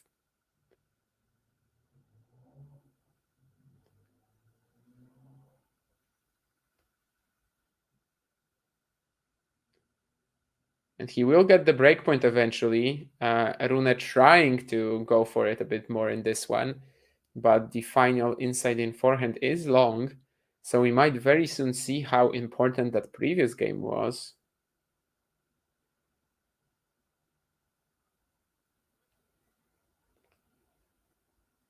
As Galan is now a breakpoint up and could potentially level despite being so close to going down 1-4 previously.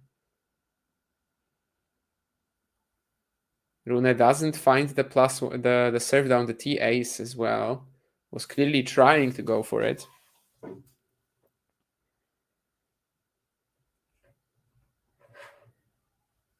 Oh, but that's a moment of magic though. Really soft touch on the +1 drop shot. Throws a kicker to the Galan backhand. The Colombian thinks he's safe playing this backhand return cross. But it's very good disguise from Rune. Along with the touch, pretty much ungettable.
Once again, he tries to go for a big serve right on the line, just misses it, but has the chance to go 4-2 up now.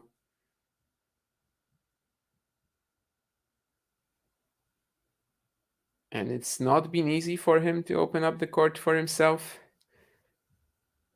Galan is definitely in most rallies But this time it's the Colombian's backhand which cracks. It's a middle of the net hit from him.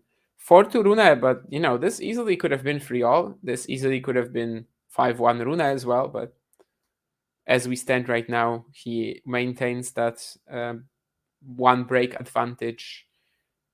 And I mean, he might as well just add one more, right? It's always there's always next game.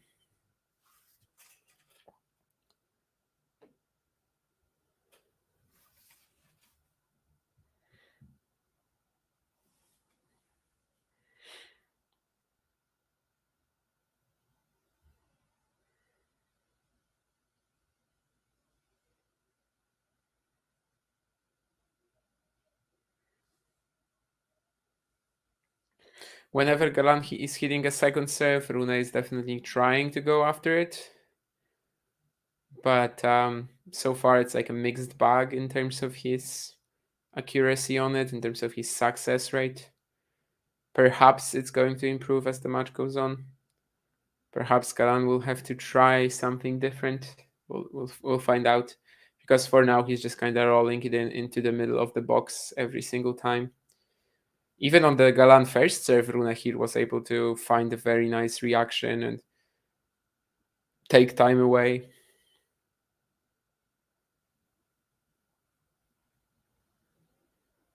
And of course, Galan's first serve is definitely not a weakness in general. Well, neither is his +1 forehand, as he shows here. Lovely angle.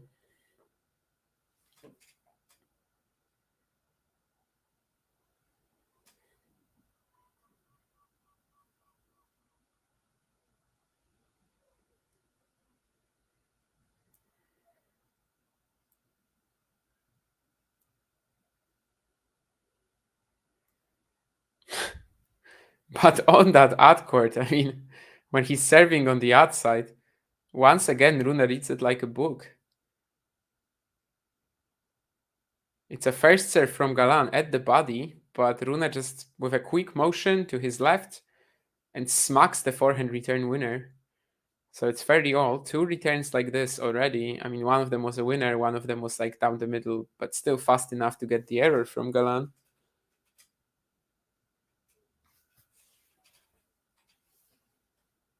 It's quite a crucial point coming up. Will Rune try to attack the return? Yes, he will, but doesn't get a clean hit on it, and it's just an easy put away for Galan.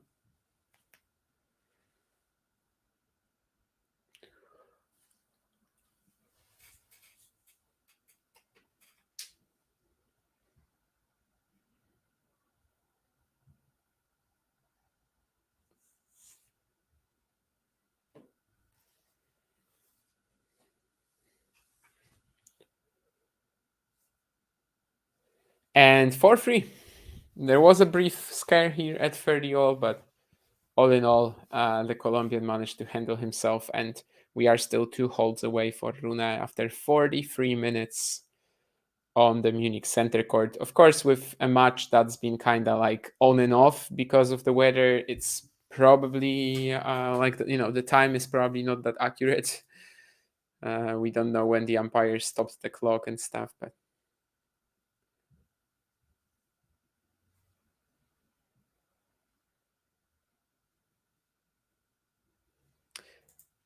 some coaching advice from John there to the Rune box.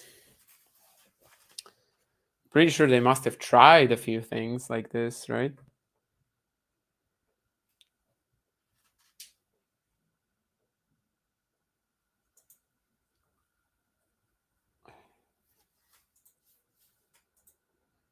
And in Bucharest, we already have a schedule for tomorrow, which of course shows these second round matches that still will have to be played out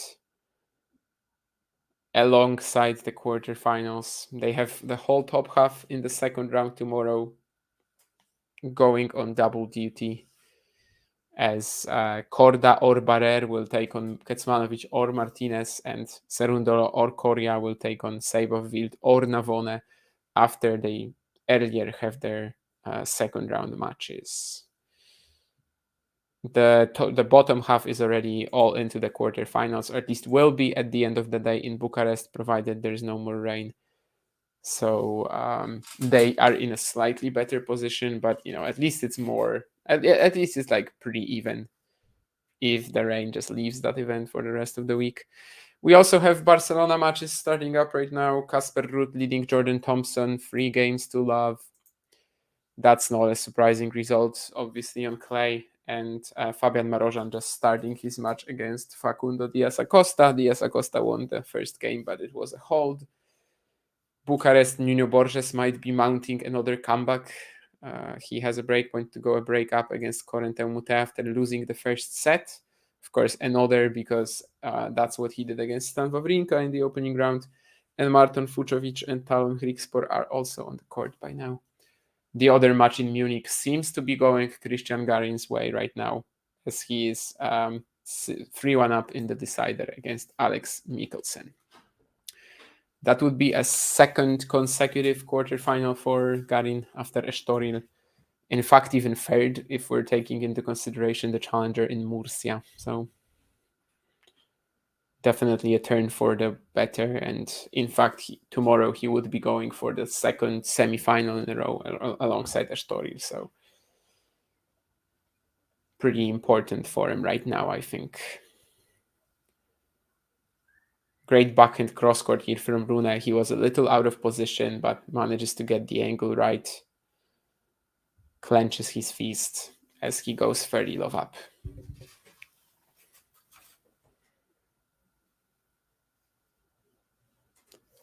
Who has a better shot at winning their respective title, Świątek in Stuttgart or Rune in Munich? We still have to say Iga, right? I mean, Holger might have to play Zverev, might have to play Fritz. Oh, Fritz actually is in the top half, right? So I guess his potential semi-final opponents would be like Struff or Aliassime. I like his chances of making the final, I guess. I don't know if he's going to win it. Świątek, I just wonder what will happen if she plays Rybakina, really. Noskova or Raducanu could also be a bit of a threat. Why not?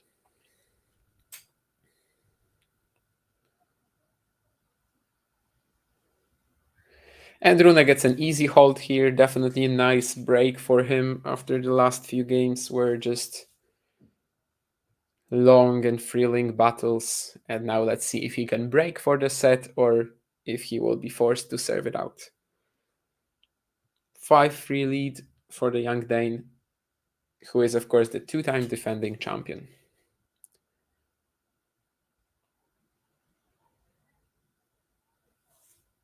He won his first ATP Tour title in Munich in 2022 and came back the following year to pick up one more. We know how ambitious he is. Obviously, the goal for this week is to end with the title, is to come back home with another Munich trophy, or in fact, probably instead of home, just to head to Madrid with that trophy. Maybe send it with a package to via mail to Denmark or something. I don't know. Maybe his mom will take it. Nah, tries to go for the drop shot here, but again, it's like half cooked, I would say.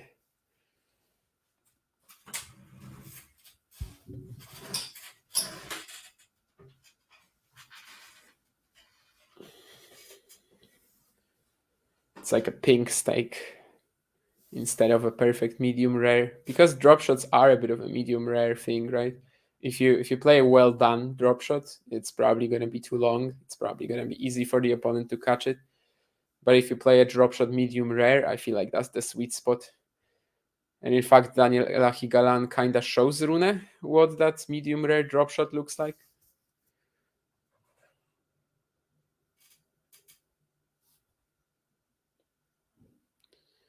So it looks like we might get that 5-4 game after all, where it will all be like crucial and Rune will basically face crunch time.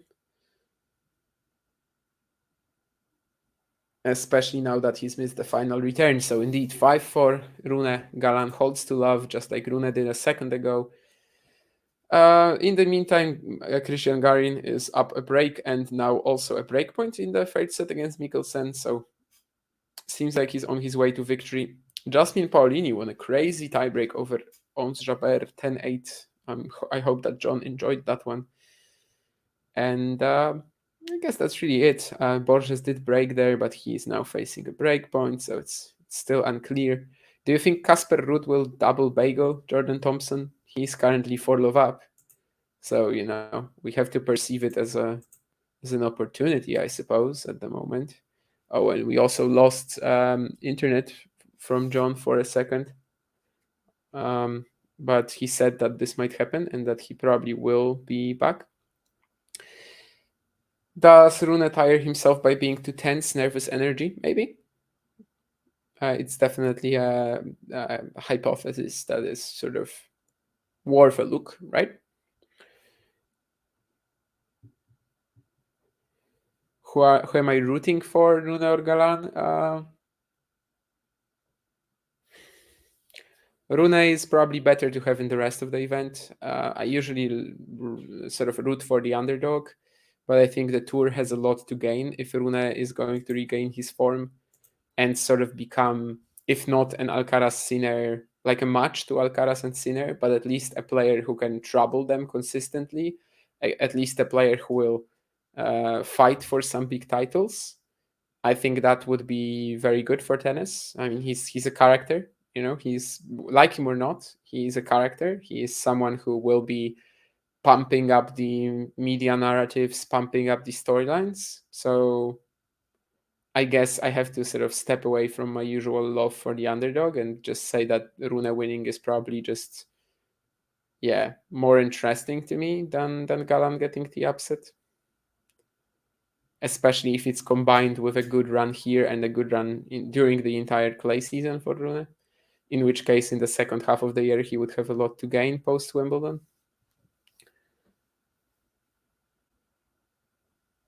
But I like Daniel Elahi Galan, sure. Very nice guy, very humble, and definitely a quality player.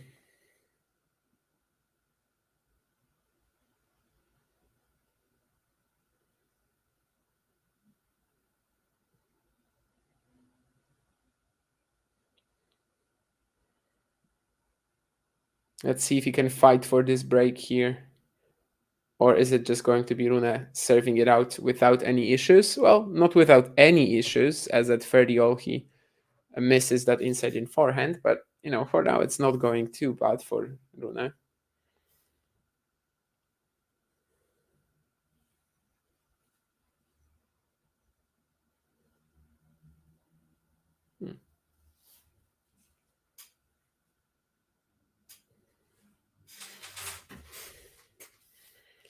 And finally, he finds that ace. I mean, the spot serving the entire set has been a little suspect, but he manages to find that ace that he was going for so often.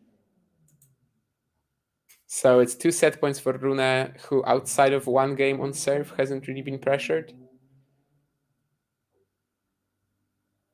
Maybe could have won even easier if he won that very long 3-1 game. Is it just going to be 6-4 Rune here? Yes, indeed. Probably the best point of the match so far. One of the aggressive forehands from Rune landed right on the baseline, but after that beautiful touch on the volleys, 93% of points won on his first serve. So I guess this is kind of related to what I've been talking about like his spot serving being like very aggressive and him trying to go for that ace time and time again. I have to check it because that wasn't in the stat sheet, but I suppose his percentages probably aren't too high. Indeed, 52%. So like he's really going after the spots on his first serve, and once it goes in, even though it doesn't go in that often, he is in a really good position usually to win the set. And that's the set indeed. And Christian Garin soon enough is going to open a 5-1 lead, it seems, on Alex Mikkelsen in the third set. And Ruud still hasn't lost a game to Jordan Thompson at 5-love. we'll see how that one goes for him. But so far, he's just dominating that match completely, as you would expect on clay courts.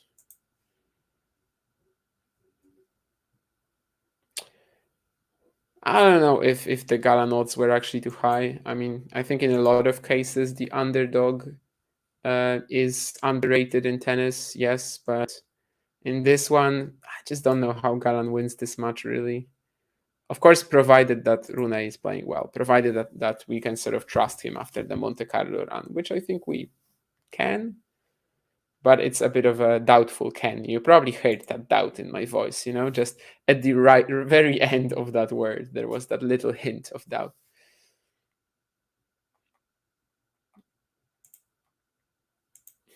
But I think to me the odds were justified on this one, regardless of what happens from here.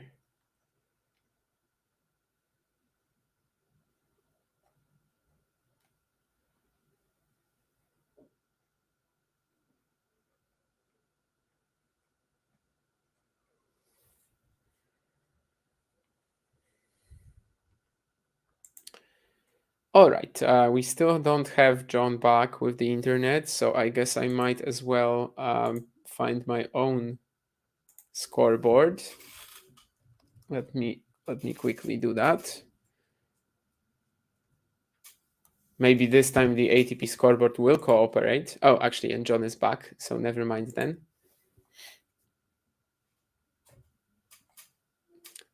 You stopped me right as I was attempting to do it myself, but for now I don't have it loaded, but maybe it will get there in a second. I'll find out, or maybe I'll just pull up the scoreboard anyway, and then we'll just put it on anytime John isn't there.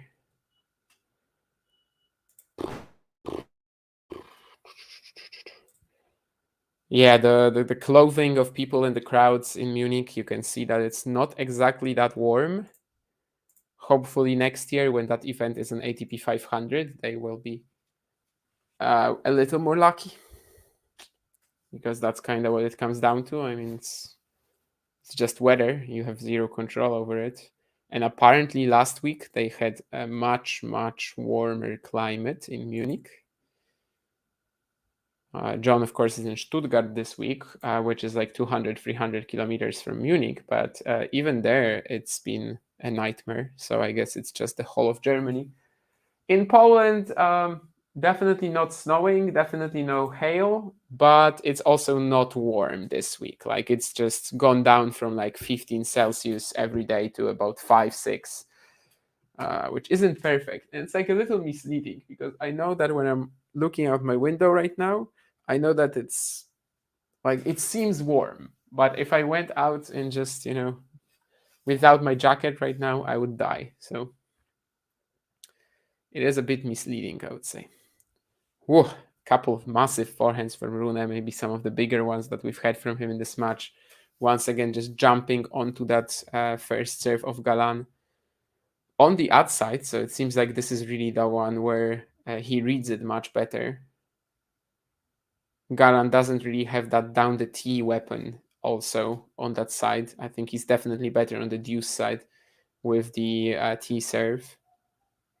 And when he's trying to hit it on the outside, it's just not as precise, not as threatening. Speaking of amazing serves down the tee, on the deuce side, he comes up with it here.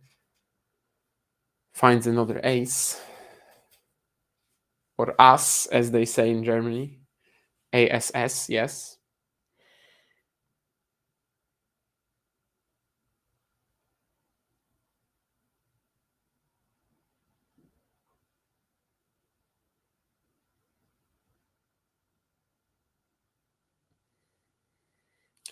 And this time the attempt of Rune to go after his first serve return is not as successful.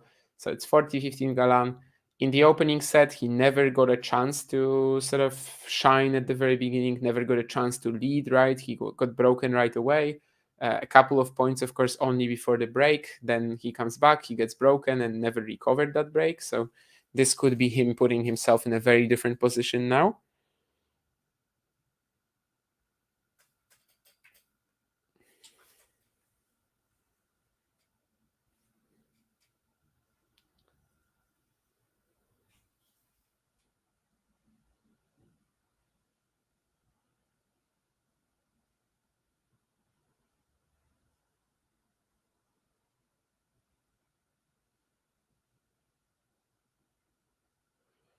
Ooh, and Galan thought he has this point in the bag, approaching the net to the Rune forehand.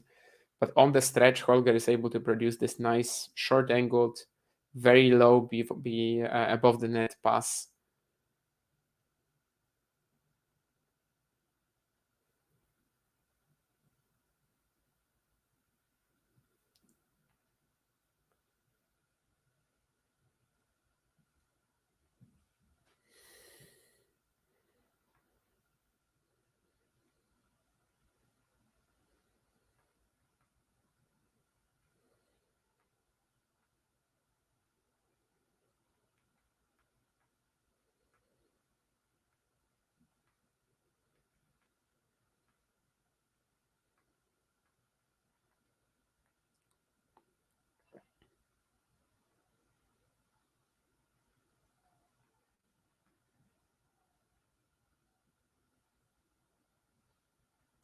And yeah, from that comfortable 40-15 lead, now Galan is actually going to be forced to save a break point. So we might have a bit of a repeat of that first set, actually.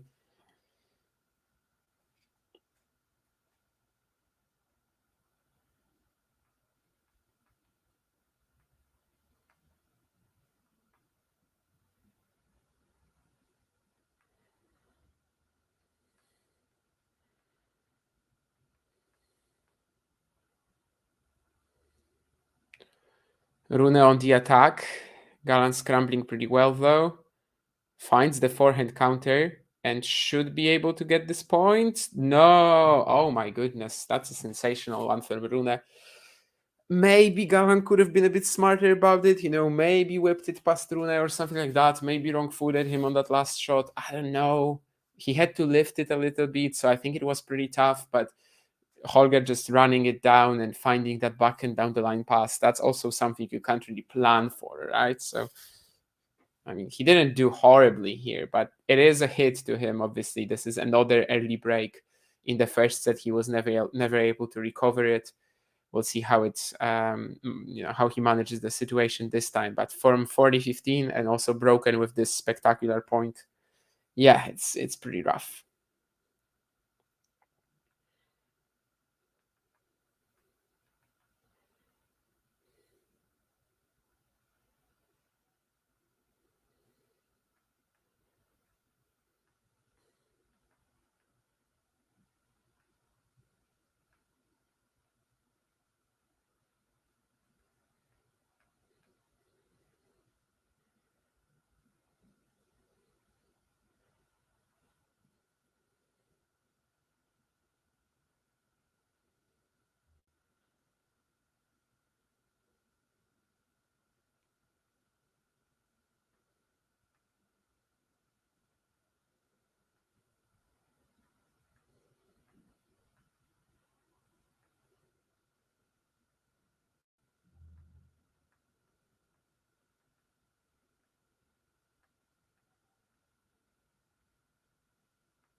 Speaking of sensational shots, we've got another nice forehand drop shot from Rune. Pretty important point maybe already as well. It was love 15, but the combination of this forehand cross and then the drop shot into the other direction, really strong. Very late regrip as well, we can see clearly on this replay. Making it even tougher to read what he was trying to go for.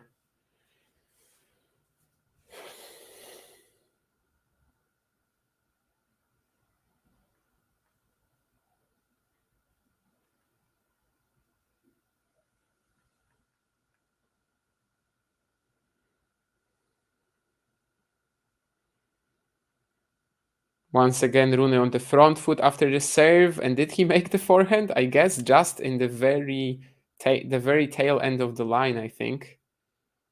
And he gets the point eventually. This easily could have been a 30-all. But seems like Rune just made it.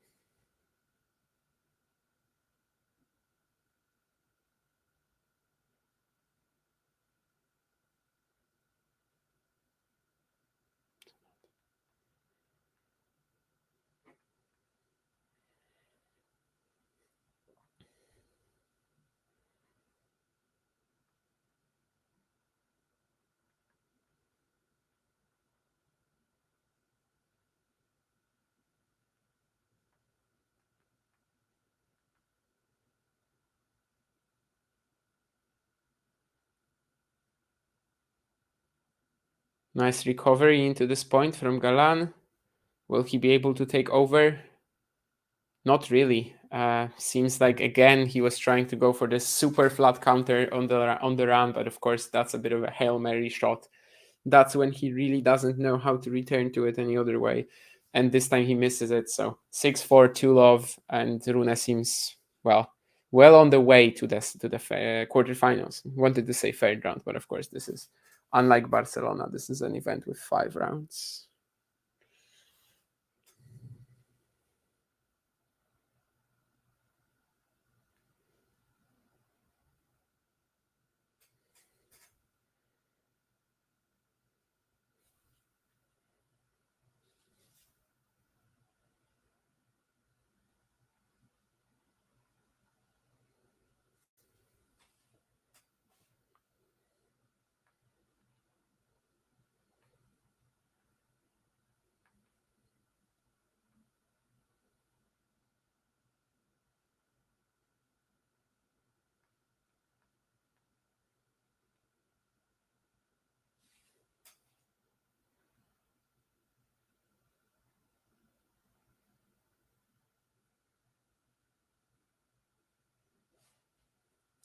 Ooh, there are some umbrellas coming up here. Are we going to have another weather delay? In that case, we will probably have to stop watching this match for a time being, actually, and end the stream, because as I said, I do have a deadline. In about 45 minutes, I have to leave. Well, Daniel Elahi Galan is just swinging freely, and freely maybe is not the right word. Rather wildly right now, and just missing everything that's coming his way in this game. So maybe we can actually finish this one off before another patch of rain comes or whatever. And once again, he makes another error here. 3 breakpoints for Rune already.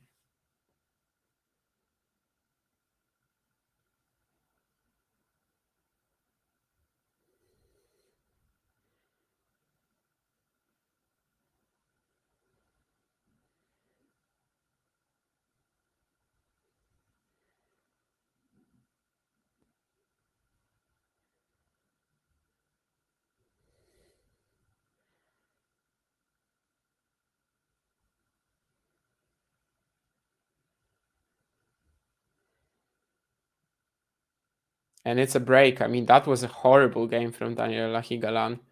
I think we're not stopping for now, it seems. I mean, everyone has taken their umbrellas out. Some people are sitting in the towels as well. But yeah, not sure exactly.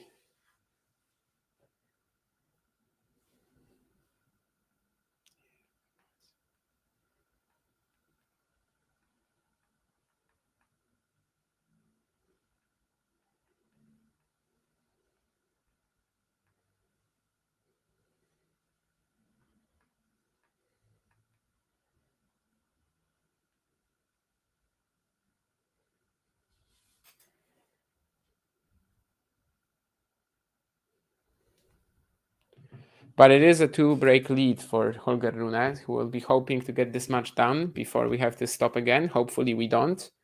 But yeah, it seems like everyone has taken out their umbrellas and their anti-rain jackets or whatever.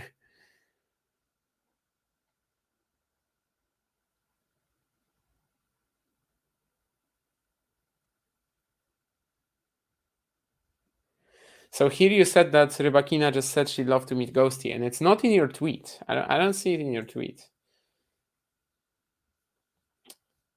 Why not? Rune versus Kudermetova, on which of the 4 clay courts she prefers between Madrid. Just said it depends on her. I mean, obviously it's Madrid and Stuttgart. Which type of players does Rune struggle with? Players that can make it physical would be a start. Sean can push into 4 or 5 sets.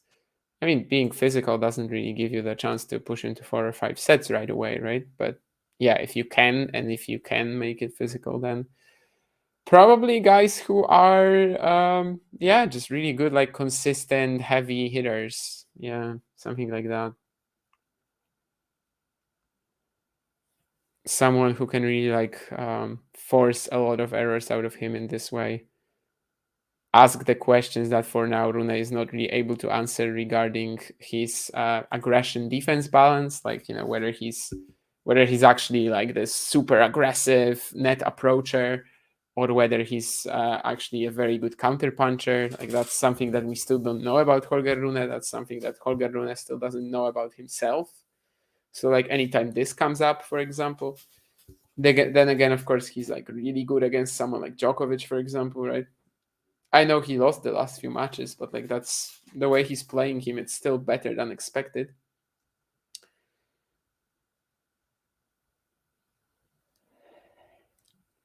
We'll see if they can wrap up before the rain stops the play, because already Rune was exchanging some words with the umpire here.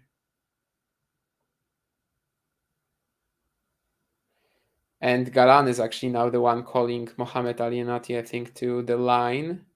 No, but it's to the mark. Okay, never mind.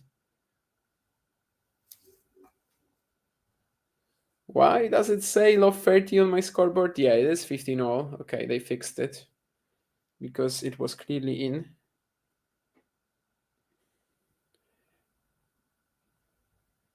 That was out though? Okay, never mind.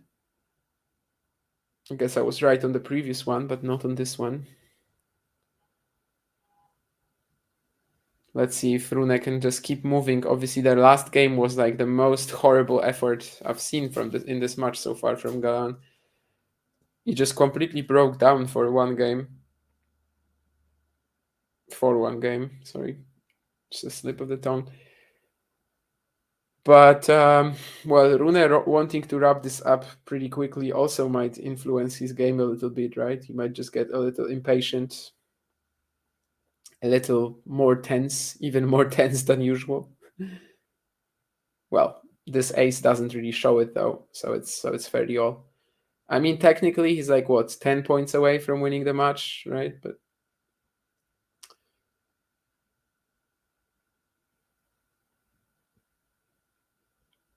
it's tough to say from my position, like how exactly the weather situation is.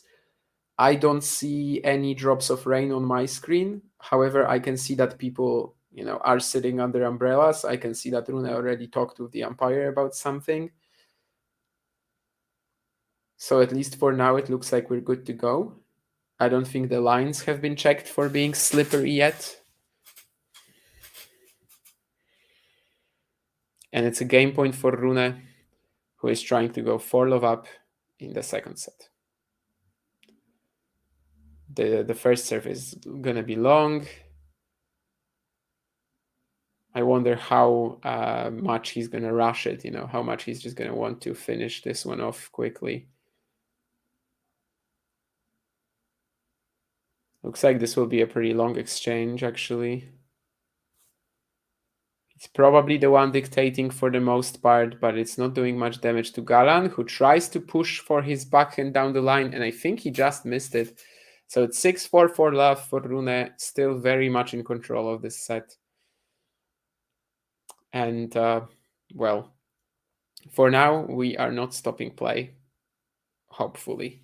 In Bucharest, by the way, in the meantime, it's raining once again. So it's just getting crazy in Bucharest and Munich this week. Maybe it's only Fonseca and Tabilo who will be in the quarterfinals of Bucharest today. Maybe the other players will actually have to be all be on double duty tomorrow. We'll see. Elahi Galan trying to stop the bleeding here, trying to snap that streak of how many games in a row now? 5, I guess, that have gone Rune's way.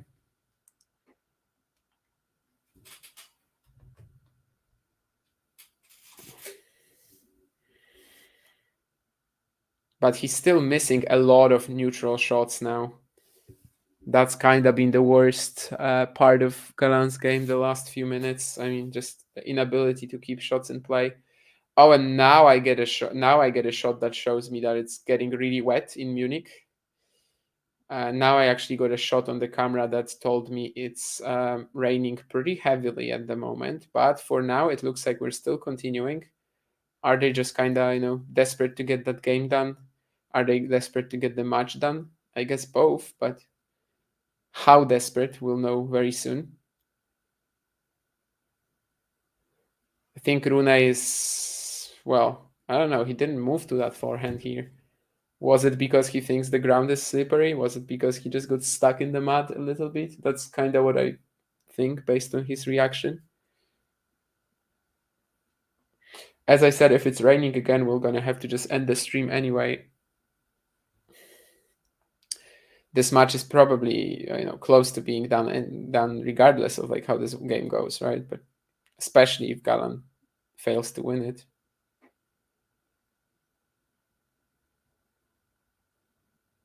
But he might actually do it 40-15 now. Rune missing this backhand cross court. For now, still no reactions from the players regarding, well, or at least no any like prolonged talks about the rain potentially bothering them. Despite on this one camera shot that I got earlier, the drops of rain being quite clearly visible.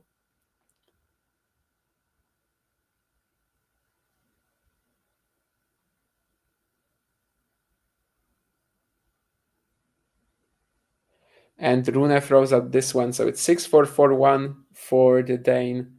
2 breaks up now. We'll see if he can actually wrap this one up before the break, or are we going to have some talk with the supervisor and stuff here? For now, they haven't said much.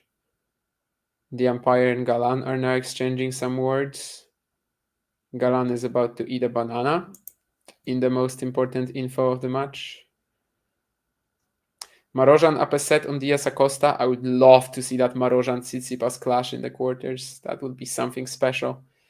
And then Thompson actually has 2 breakpoints on Casper Ruud in the second set.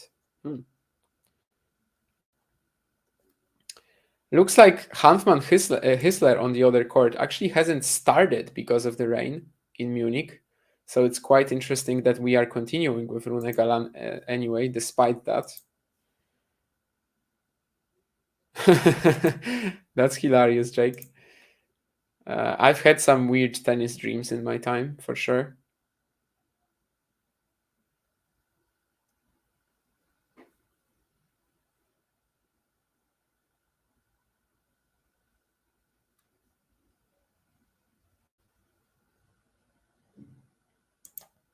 Recently, I've had this tennis dream, but what the hell was it about now? Do I remember?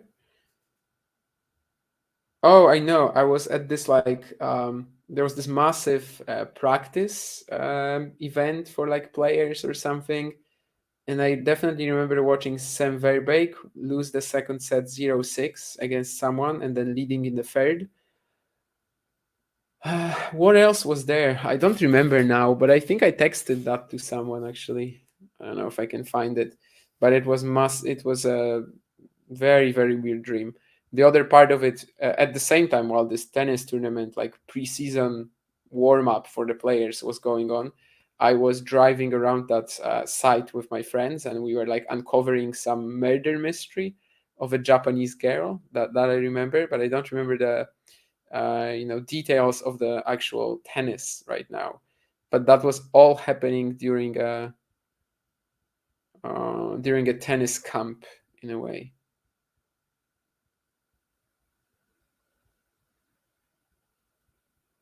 I don't really remember who I sent it to.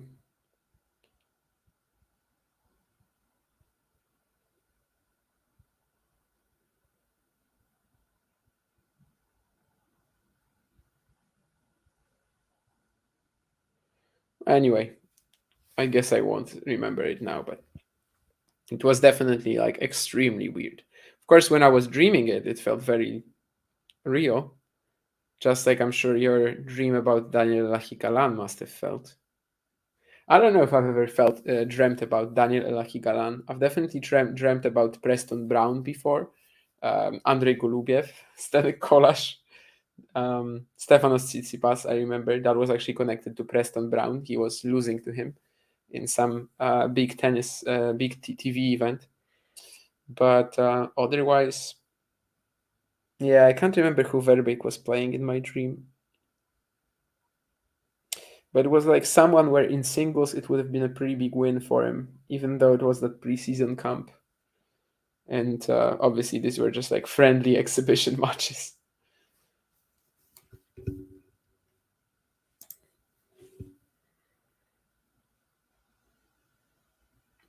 Galan has always exhausted Mari energy. Yeah, he's definitely very low-key. It's kind of like Bautista Agut, right? Like it's the same sort of energy, I think. Humble, hardworking, goes about his business, smiles one time a day. Sorry, I just my water bottle simply fell. But yeah, they basically smile like one time a day and have this same similar, I think, vibe to them.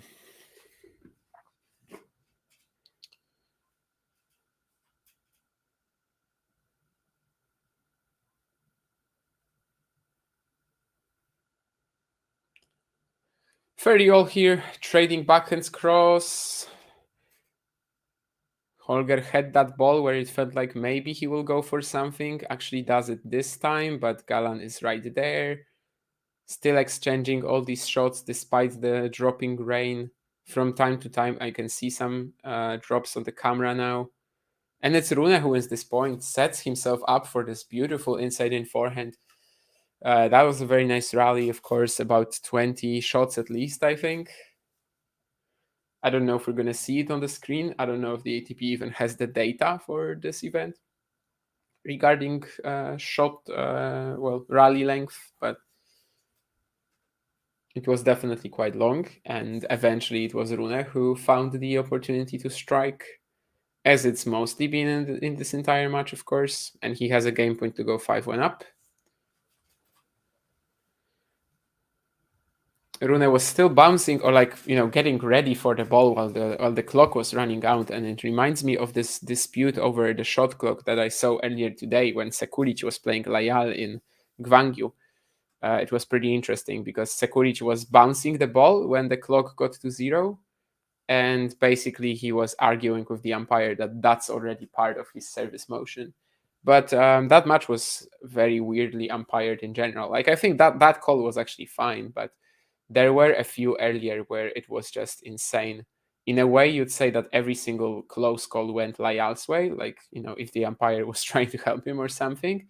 But also, there were a few that were just like very weirdly middle of the road. In that, for example, there was one call where if you really think that the ball was in, which I think it was miles out, but if you think that that ball was in, you kind of have to give the point to Layal there. Like you can't just let them replay.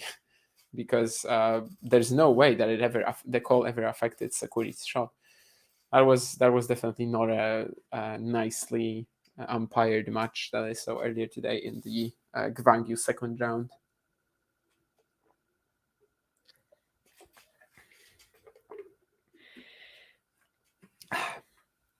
I sometimes say that the best form of a tennis umpire is when you don't notice him, when you just, when he's just kind of sitting there, he's in the match, he's of course doing his job, but he's not one of the main actors. And when he becomes one of the main actors, well, that usually means he has screwed up something. Obviously, that looking at it like this, like in every example, would be very hurtful as well, because very often it's the player who like kind of brings up the umpire to the spotlight.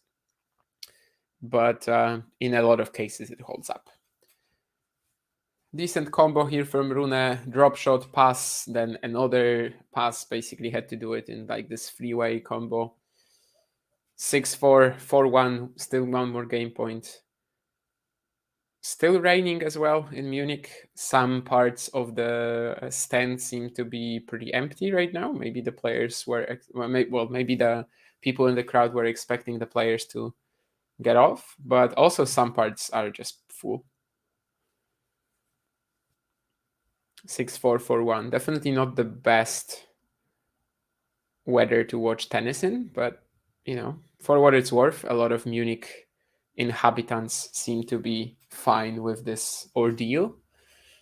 6-4-5-1, Holger Rune, very close to wrapping up this match, which, given what sort of weather we are experiencing in Munich, would be of big help to him to finish off this match and sort of not have to worry about whether he gets it done today or not.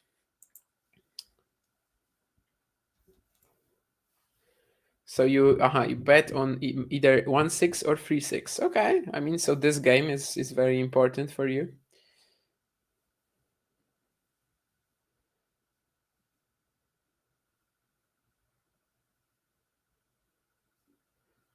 The margins between Jabber and Paolini, John very happy about that match.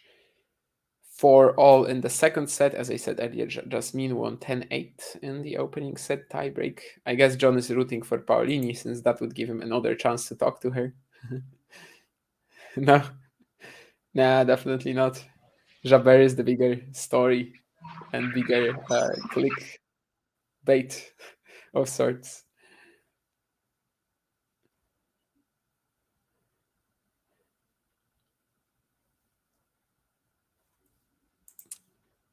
Surprise guest joined for a second. And anyway, also we have Fabian Marozsan with the first set against Facundo Diaz Acosta, but it seems like the second is not going as smoothly for him. That's in Barcelona, of course.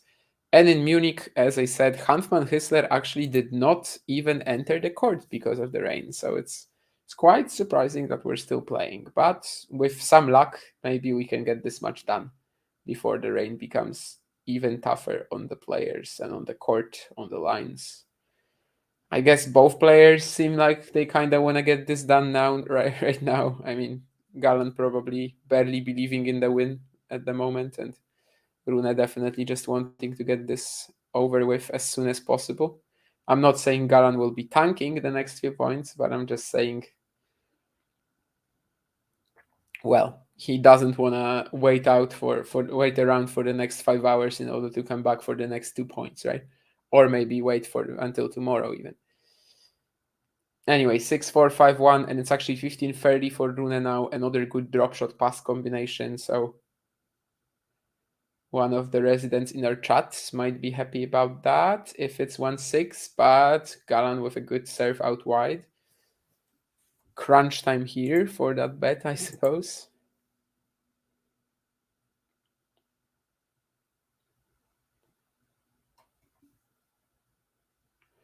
Ghosty, please. No words like this in the chat. I'm gonna have to ban you. I would never do that. I don't even know if I can actually, but ooh, and Rune misses that forehand return.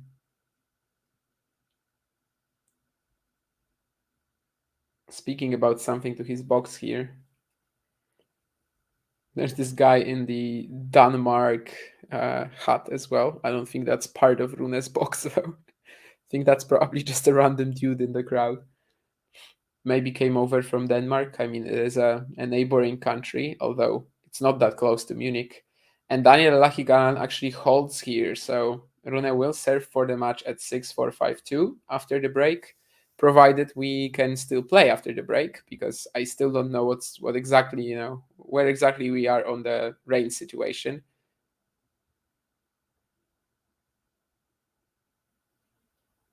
I guess we'll find out soon.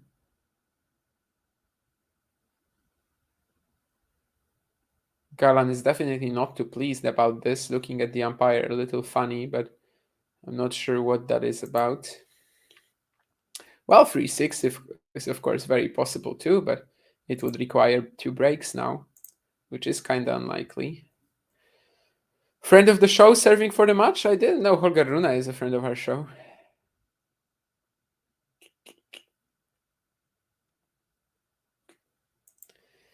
But, I mean, Holger Rune is a friend of my Challenger show, I guess. So, he's my friend in the end.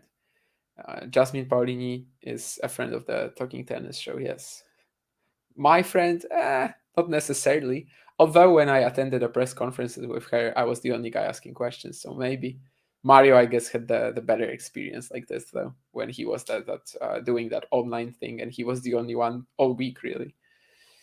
Looks like Casper Ruud has finally managed to get things going in the second set as well. Has 3 breakpoints on Jordan Thompson now at 3-all. And let's see, Holger Rune about to serve for the match.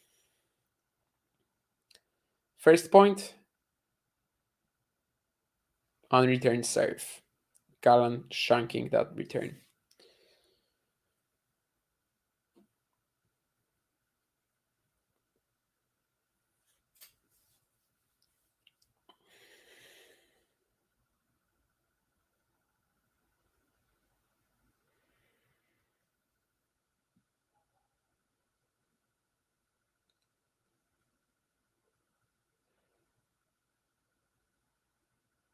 Well, the second point is slightly better from Galan in that he puts the return in, but because he didn't get any depth, penetration, spin on that forehand, or got not enough of it, he was really in a tough scramble right away. That's another unreturned serve from Rune, who I think is winning a lot of his first serve points in this match, actually. I mentioned that earlier, but after the first set, he was on like 93%. This one, he is, still 93%.